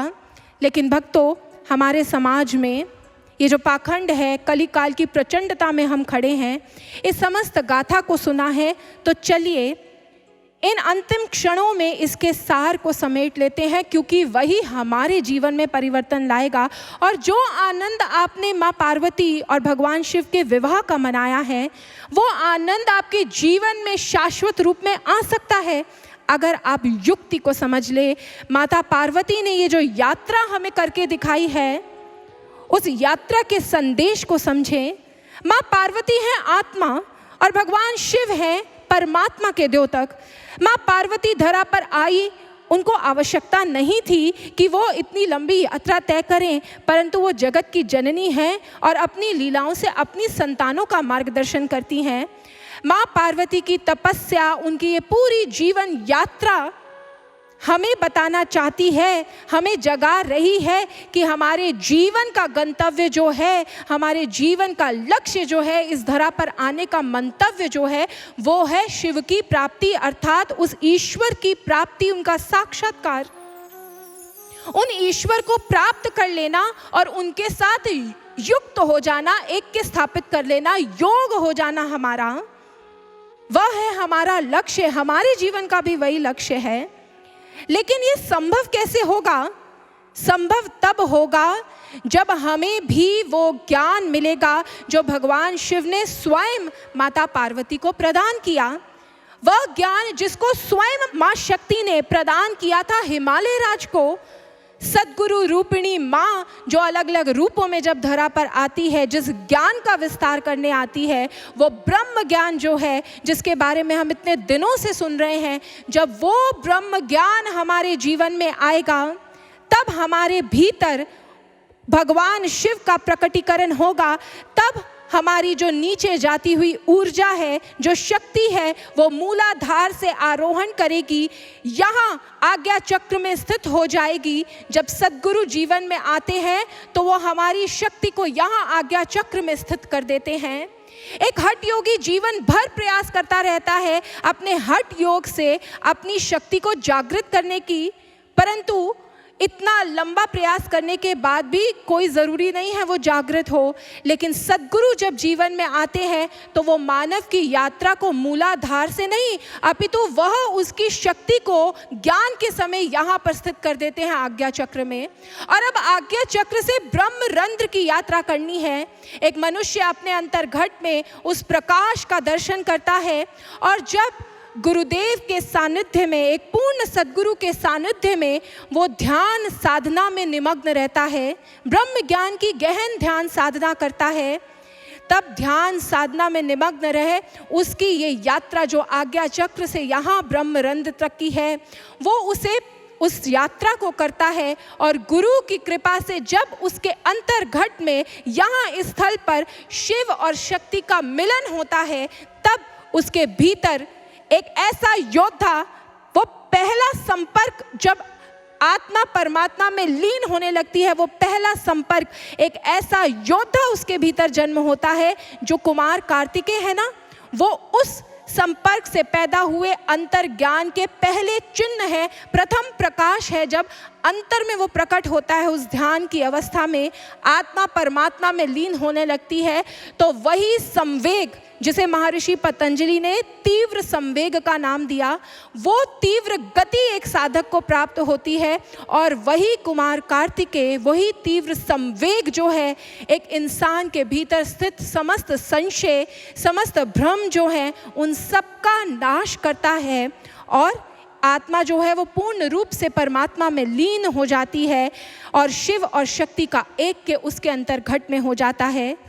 तब उसके जीवन में वह अवस्था आती है जिसे हमारे शास्त्रों में लिखा गया, भिद्यते हृदय ग्रंथिश छिन्द्यन्ते सर्व संशयाः क्षीयन्ते चास्य कर्माणि तस्मिन् दृष्टे परावरे। उस समय उसके सारे भ्रम, सारी ग्रंथियां, हृदय ग्रंथि का भेदन होता है, समस्त भेद जो हैं वो जीवन के खत्म हो जाते हैं और वह चिर आनंद को प्राप्त करता है और उस समय वो बन जाता है उस प्रभु का औरस पुत्र। यूं तो हम सभी उस ईश्वर की संतानें हैं भक्तों, लेकिन कुमार कार्तिकेय में ऐसा क्या विशेष था? औरस पुत्र, इस शब्द का अर्थ समझते हैं। औरस पुत्र का अर्थ है, औरस का अर्थ होता है लेजिटिमेट, अंग्रेजी भाषा में बोलते हैं लेजिटिमेट या बायोलॉजिकल चाइल्ड।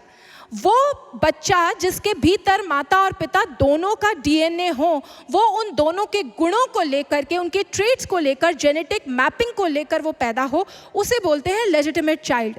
अब माँ भगवती और भगवान शिव का डीएनए दोनों के ऊर्जा पुंज मिले और फिर कुमार कार्तिकेय जी ने जन्म लिया और तारकासुर का अंत हुआ। कुमार कार्तिकेय जी उनके औरस पुत्र हुए, अर्थात जब शिव और शक्ति का एक के एक मानव के भीतर होता है, तब मानव के भीतर, एक साधक के भीतर ईश्वर के संपूर्ण गुण अभिव्यक्त हो जाते हैं और वह साधक ईश्वर ही हो जाता है। इसीलिए हमारे महापुरुषों ने जब अंतर्घट में शिव शक्ति एक के को प्राप्त किया तो उन्होंने क्या कहा? आदि गुरु शंकराचार्य जी ने कहा, चिदानंद रूपम शिवोहम शिवोहम, चिदानंद रूपम शिवोहम शिवोहम, मैं ही शिव हूँ, मैं ही शिव हूँ। हमारे वेदों ने कहा अहम ब्रह्मास्मि, हमारे सूफी संतों ने कहा अनल हक अनल हक, मैं ही वह ईश्वर हूँ, मैं ही ब्रह्म हूँ। और ऐसे सिद्ध पुरुषों ने फिर जब वो ज्ञान की चरम पर पहुंच गए, शिव शक्ति का एक के उनके भीतर हुआ, ईश्वर के सभी गुण उनके भीतर अभिव्यक्त हुए, तो ऐसे महापुरुषों ने ही फिर समाज में व्याप्त पाखंड का खंडन किया, इस समाज में उस धर्म की स्थापना की, धर्म की वास्तविक परिभाषा लोगों को बताई। आदि गुरु शंकराचार्य जी संपूर्ण आर्यव्रत में एक एक उस धर्म के प्रणेता के समक्ष गए, शास्त्रार्थ किया, सही धर्म का अर्थ उन्हें बताया, वह उनके शिष्य बन गए और समूचे आर्यव्रत में उन्होंने तब धर्म की वास्तविक परिभाषा, ईश्वर के दर्शन की बात सबके समक्ष प्रकट की और उनके भीतर उन्हें ईश्वर के दर्शन भी करवाए, समाज में धर्म की स्थापना कर दी, पाखंड का खंडन कर दिया। दयानंद सरस्वती जी ने पाखंड खंडनी सेना बना दी, वो सेना जो उतर गई समाज में ब्रह्म ज्ञान को लेकर, उस ब्रह्म ज्ञान को प्रदान कर जन जन के भीतर उन्होंने उस ब्रह्म ज्ञान, उस ईश्वर को प्रकट किया, धर्म की स्थापना अंतर्घट में कर दी। यही नहीं, हमारे असंख्य संत, जितने संत महापुरुष हुए, उन सभी संतों ने आकर यही कार्य किया। महात्मा बुद्ध ने भिक्षु संघ बनाया, उस समय धर्म की जो अनर्गल परिभाषाएं थी, उन परिभाषाओं का खंडन किया, उनका खात्मा किया, मिथ्या और दंभ को खत्म किया और समाज में उस अद्भुत ज्ञान का विस्तार कर दिया। और मुझे गर्व है ये कहते हुए, आज इस कली काल की प्रचंडता में सद्गुरु सर्वश्री आशुतोष महाराज जी वह दिव्य गुरु हैं जो आज समाज के भीतर धर्म की उस कसौटी को लेकर के उतरे हैं। जन जन को दिव्य ज्योति जागृति संस्थान बता रहा है कि धर्म की वास्तविक परिभाषा क्या है। महर्षि किसी को ये नहीं कहते कि आओ आप दिव्य ज्योति जागृति संस्थान में आ जाओ। महर्षि ने दिव्य ज्योति जागृति संस्थान की स्थापना की है ताकि समाज धर्म की वास्तविक परिभाषा को जाने, उसकी श्रद्धा लुटे नहीं। हम समाज को बताने के लिए आए हैं, आप सबके समक्ष ये कथा इसलिए लाए हैं ताकि आपको ये पता चले कि ईश्वर बातों का विषय नहीं है, ईश्वर दर्शन का विषय है।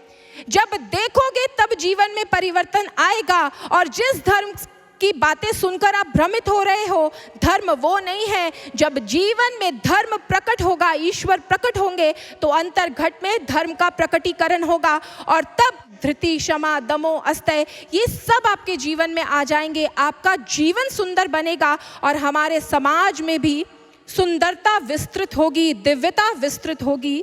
इसीलिए भक्तों, दिव्य ज्योति जागृति संस्थान की स्थापना कर महर्षि ने इस विश्व में धर्म के प्रकटीकरण का अभियान छेड़ा है।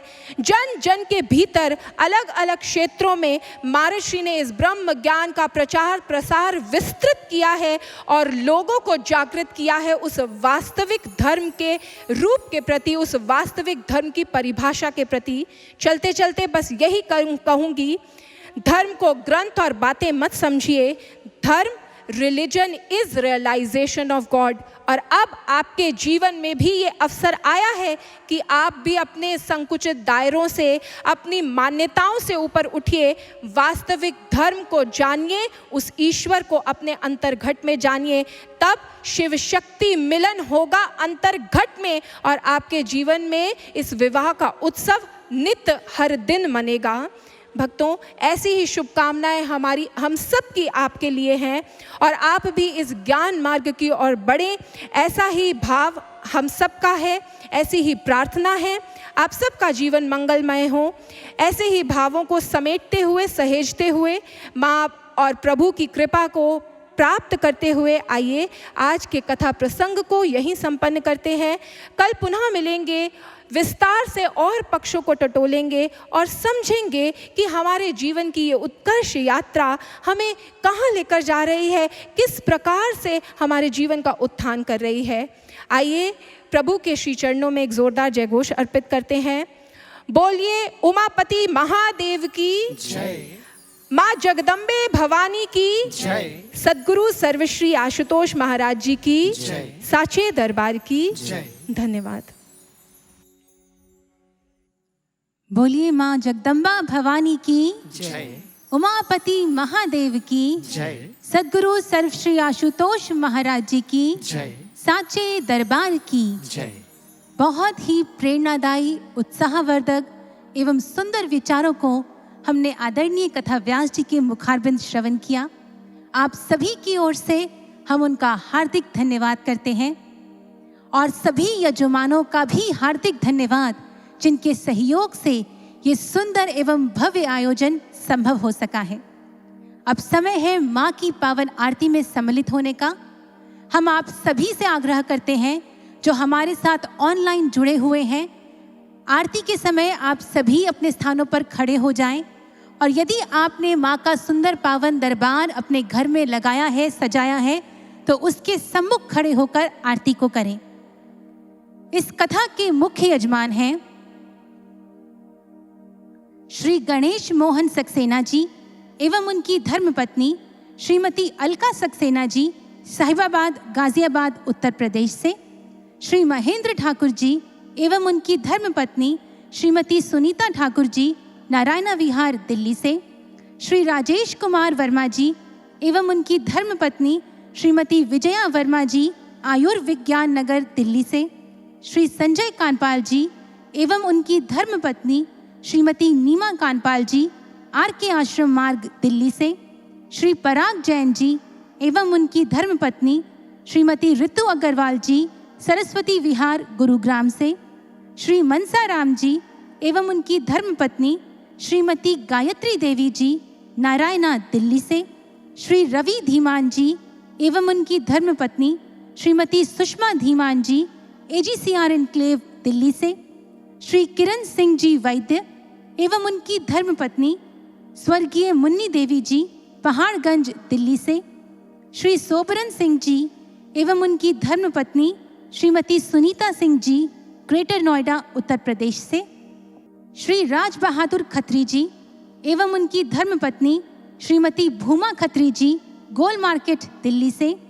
श्री भगवान दास भाटिया जी एवं उनकी धर्मपत्नी श्रीमती कांता भाटिया जी, न्यू राजधानी एनक्लेव दिल्ली से। स्वर्गीय अनिल गुप्ता जी एवं उनकी धर्मपत्नी श्रीमती साक्षी गुप्ता जी, मयूर विहार दिल्ली से। कुमारी रीनू जी एवं उनकी माता जी श्रीमती बादामी देवी जी, करोल बाग, दिल्ली से। श्री उपेंद्र शर्मा जी एवं उनकी धर्मपत्नी श्रीमती अमृता शर्मा जी, ग्रेटर नोएडा, उत्तर प्रदेश से। श्री मोहन चंद्र जोशी जी एवं उनकी धर्मपत्नी श्रीमती मनीषा जोशी जी, वेस्ट पटेल नगर, दिल्ली से। श्री रघुनंदन सिंह जी एवं उनकी धर्मपत्नी श्रीमती सुनीला सिंह जी, मयूर विहार, दिल्ली से। श्री सुधीर बंसल जी एवं उनकी धर्मपत्नी श्रीमती गीता बंसल जी, करमपुरा, नई दिल्ली से। श्री राजकुमार जी एवं उनकी धर्मपत्नी श्रीमती अनु जी, वेस्ट पटेल नगर, दिल्ली से। आज के उत्सव यजमान हैं श्री राजकुमार निझावन जी एवं उनकी धर्मपत्नी श्रीमती सुनीता निझावन जी, मोहन नगर, गाजियाबाद, उत्तर प्रदेश से। श्री बनवारी लाल जी एवं उनकी धर्मपत्नी श्रीमती शकुंतला देवी जी, सुदर्शन पार्क, दिल्ली से। श्री मनोज कुमार सिंह जी एवं उनकी धर्मपत्नी श्रीमती ममता सिंह जी, गांधीनगर, दिल्ली से। आज के दैनिक यजमान हैं लेफ्टिनेंट कमांडर क्षितिज प्रसाद जी एवं उनकी धर्मपत्नी एडवोकेट प्रिया दर्शनी शर्मा जी, साहिबाबाद, गाजियाबाद, उत्तर प्रदेश से। श्री राम शंकर ठाकुर जी एवं उनकी धर्मपत्नी श्रीमती सुनीता देवी जी, नारायणा, दिल्ली से। श्री मोतीलाल दास जी एवं उनकी धर्मपत्नी श्रीमती रीटा देवी जी, शाहदरा, दिल्ली से। श्री परवेश शर्मा जी एवं उनकी धर्मपत्नी श्रीमती सुनीता शर्मा जी, मोहन नगर, गाजियाबाद, उत्तर प्रदेश से। श्री लक्ष्मी यादव जी एवं उनकी धर्मपत्नी श्रीमती बबीता यादव जी, मोहन नगर, गाजियाबाद, उत्तर प्रदेश से। श्री रविंद्र बिहारी कर्ण जी एवं उनकी धर्मपत्नी श्रीमती इंदिरा कर्ण जी, साहिबाबाद, गाजियाबाद, दिल्ली से। श्री सत्येंद्र शर्मा जी एवं उनकी धर्मपत्नी श्रीमती वीना शर्मा जी, लोनी, उत्तर प्रदेश से। आए अब हम सब मिलकर माँ की उस पावन आरती में सम्मिलित होते हैं। एक बुलंद जय घोष माँ के पावन चरणों में अर्पित करेंगे। बोलिए राज राजेश्वरी माँ अंबिका भवानी की जय। उमापति महादेव की जय। सद्गुरु सर्वश्री आशुतोष महाराज जी की जय। साचे दरबार की जय। जय माता दी, जय माता दी, जय माता दी, जय माता दी, जय माता दी। जय माता दी।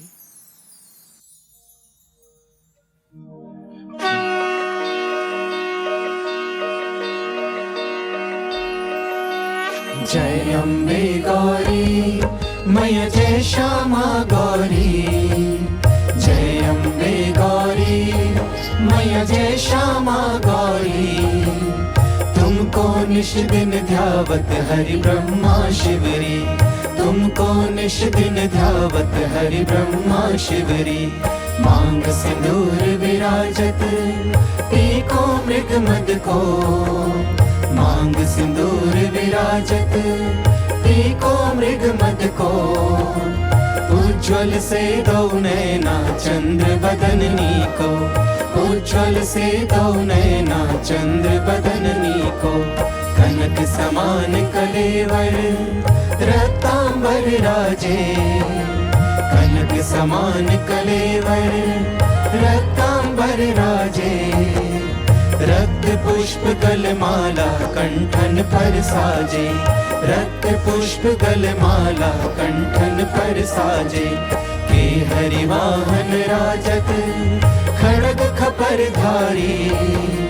के हरि वाहन राजत खड़ग खपर धारी। सुर नर मुनि जन सेवत तिनके दुख हारी। सुर नर मुनि जन सेवत तिनके दुख हारी। कानन कुंडल शोभित नासाग्रे मोती। कानन कुंडल शोभित नासाग्रे मोती। कोटिक चंद्र दिवाकर समराजत ज्योति। कोटिक चंद्र दिवाकर समराजत ज्योति। शुंभ निशुंभ विदारे महिषासुर घाती। शुंभ निशुंभ विदारे महिषासुर घाती। धूम्र विलोचन नयना निश दिन मदमाती, धूम्र विलोचन नयना निश दिन मदमाती। चंड मुंड संहारे शोणित बीज हरे, चंड मुंड संहारे शोणित बीज हरे। मधु कैटभ दो मारे सुर भयहीन करे, मधु कैटभ दो मारे सुर भयहीन करे। ब्रह्माणी रुद्राणी तुम कमला रानी, ब्रह्माणी रुद्राणी तुम कमला रानी। आगम निगम बखानी तुम शिव पटरानी, आगम निगम बखानी तुम शिव पटरानी। 64 योगिनी गावत नृत्य करत भैरो, 64 योगिनी गावत नृत्य करत भैरो। बाजत ताल मृदंगा और बाजत डमरू, बाजत ताल मृदंगा और बाजत डमरू। तुम ही जग की माता, तुम ही हो भरता, तुम ही जग की माता, तुम ही हो भरता। भक्तन की दुख हरता, सुख संपत्ति करता, भक्तन की दुख हरता, सुख संपत्ति करता। भुजाचार अति शोभित वर मुद्राधारी, भुजाचार अति शोभित वर मुद्राधारी। मन वांछित फल पावत सेवत नर नारी, मन वांछित फल पावत सेवत नर नारी। कंचन थाल विराजत अगर कपूर बाती, कंचन थाल विराजत अगर कपूर बाती। श्रीमाल के तुम राजत कोटि रतन ज्योति, श्रीमाल के तुम राजत कोटि रतन ज्योति। श्री अम्बे जी की आरती जो कोई नर गावे, श्री अम्बे जी की आरती जो कोई नर गावे। कहत शिवानंद स्वामी सुख संपत्ति पावे, कहत शिवानंद स्वामी सुख संपत्ति पावे। जय अम्बे गौरी मैया जय श्यामा गौरी, जय अम्बे गौरी मैया जय श्यामा गौरी। तुमको निश दिन ध्यावत हरि ब्रह्मा शिवरी, तुमको निश दिन ध्यावत हरि ब्रह्मा शिवरी। मैया जी को निश दिन ध्यावत हरि ब्रह्मा शिवरी, मैया जी को निश दिन ध्यावत हरि ब्रह्मा शिवरी।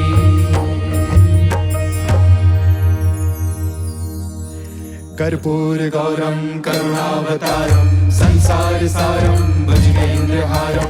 सदा वसंतम हृदयारविंदे भवं भवानी सहितं नमामि।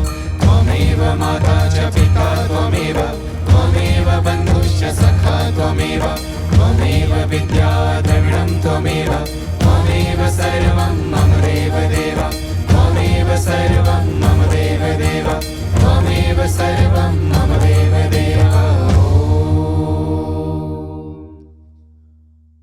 ओम कदली गर्भ संभूतं कर्पूरं तु प्रदीपितम् आरार्तिक्यमहं कुर्वे पश्य मे वरदो भव।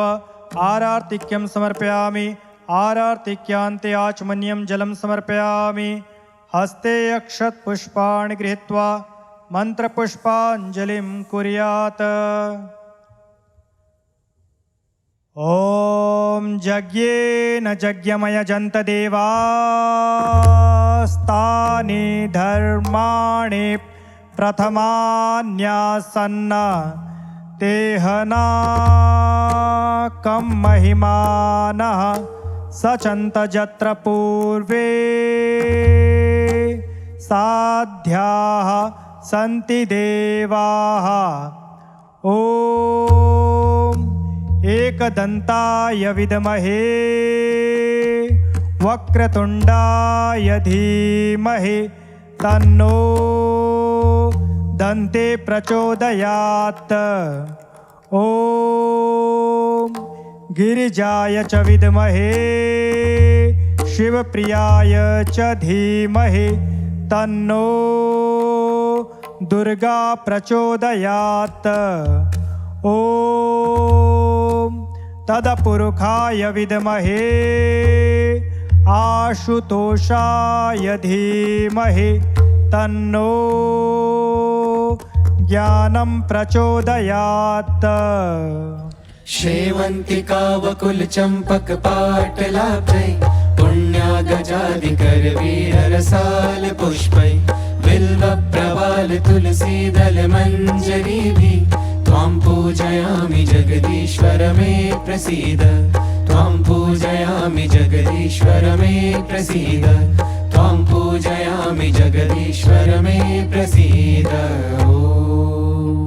ॐ मन्त्रपुष्पाञ्जलिं समर्पयामि। सर्वे भवन्तु सुखिनः, सर्वे सन्तु निरामयाः, सर्वे भद्राणि पश्यन्तु, मा कश्चित् दुःखभाग् भवेत्। सबका भला करो भगवान, सबका सब विधि हो कल्याण।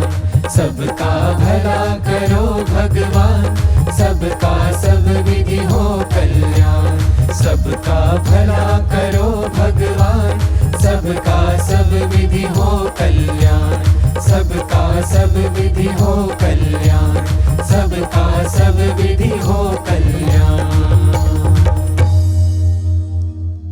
बोलिए परम पूजनीय परम वंदनीय गुरुदेव सर्वश्री आशुतोष महाराज की जय। उमापति महादेव की जय। श्री रामचंद्र भगवान की जय। बांके बिहारी लाल की जय। गौरी शंकर भगवान की जय। आदिशक्ति माँ जगदम्बे भवानी की जय। श्रीमद् देवी भागवत महापुराण की जय। धर्म की जय हो। धर्म की जय हो। अधर्म का विनाश हो। अधर्म का विनाश हो। प्राणियों में सद्भावना हो। विश्व का कल्याण हो। सत्य सनातन धर्म की जय। सत्य सनातन धर्म की जय। गौ माता की जय। भारत माता की जय। जयकारा माँ शेरो वालिदा। बोल साचे दरबार की जय। जयकारा माँ पहाड़ा वालिदा। बोल साचे दरबार की जय। जयकारा माँ जोता वालिदा। बोल साचे दरबार की जय। हे माई मेरी सचिया जोता वाली माता, तेरी सदा ही जय। जय माता दी। जय माता दी। जय माता दी। जय माता दी। जय माता दी। जय माता दी। ओम शांति शांति शांति ओम।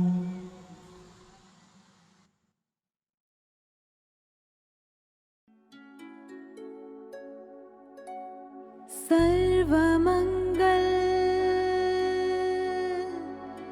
माङ्गल्ये शिवे सर्वार्थ साधिके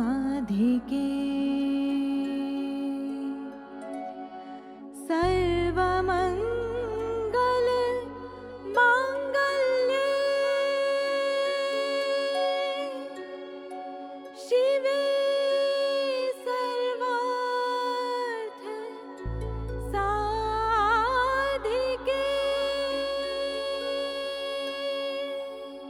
शरण्ये त्र्यंबके गौरी नारायणी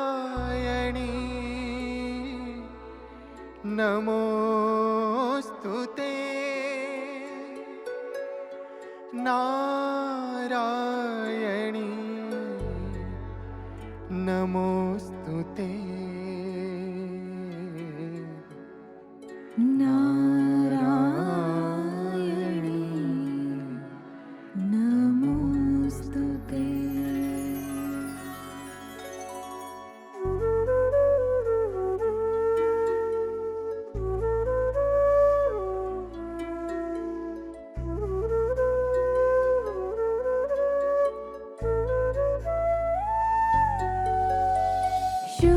कृष्णता का भाव कोई अब नांतस में पलेगा।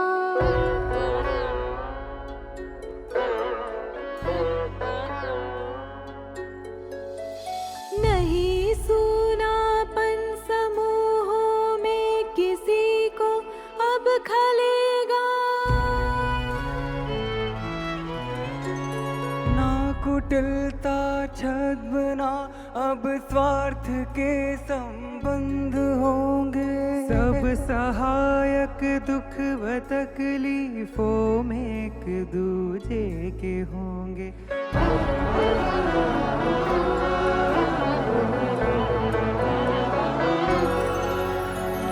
आपके वरदाई में का वर हमें जो मिल सकेगा।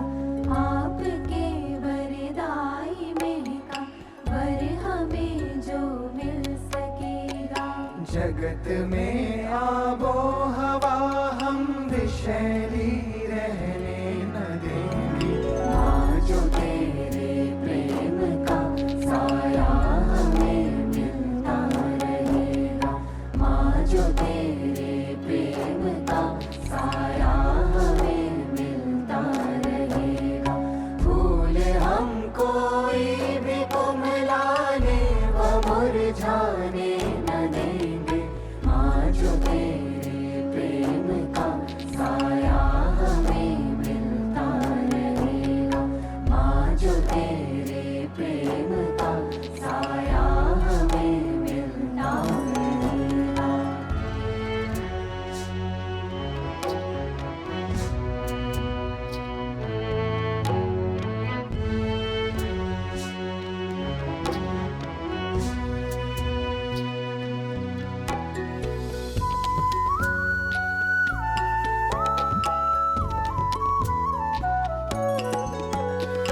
महक निर्मल आचरण की बिखर जाएगी हवा में। ना चढ़े दूषित परत मन सुमन की पंखुड़ी पे।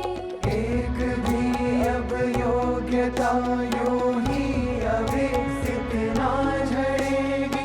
धुंध से कोई किरण संघर्षरत अब ना रहेगी।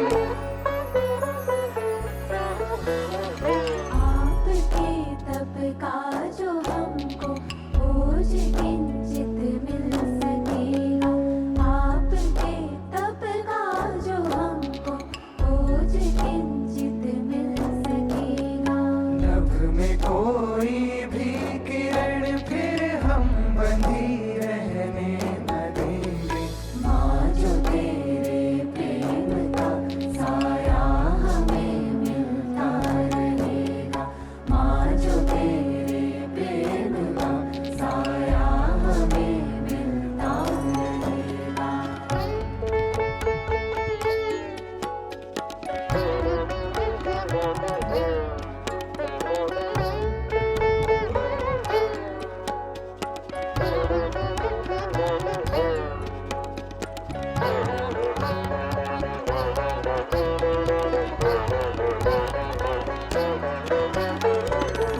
बेवेगी जिंदगी की गति बदल कर हम बढ़ेंगे।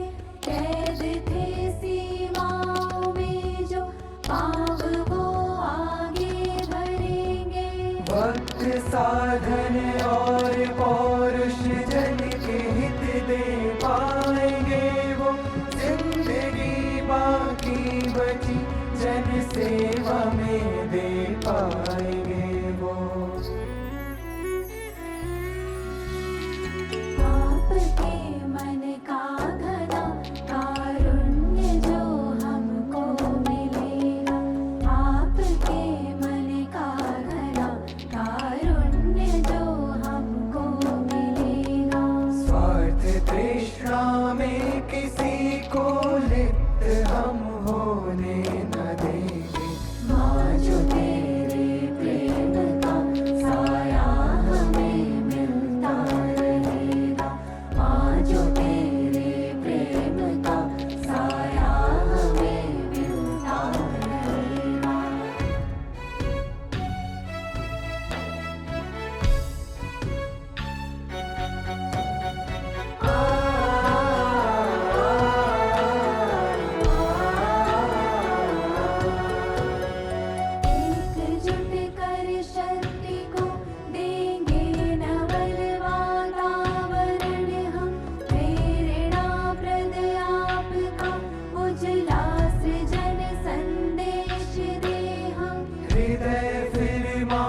मायूस होकर सघन घन में ना गिरेंगे।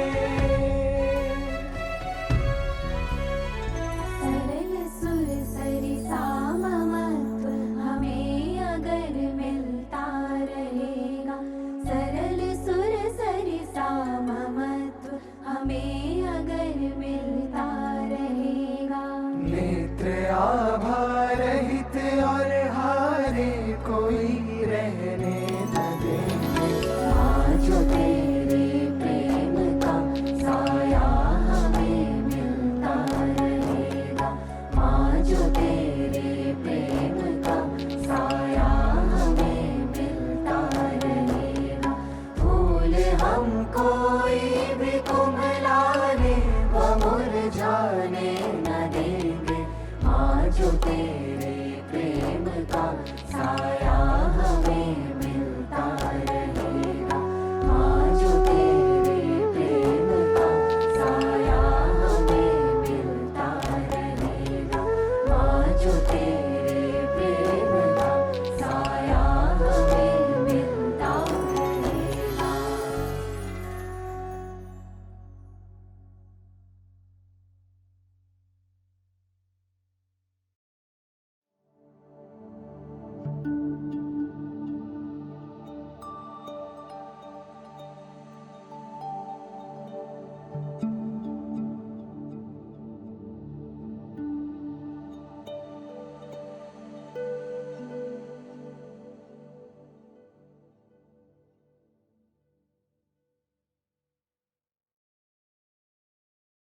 दया करना भवानी माँ, हमारे तुमसे विनती है।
बदल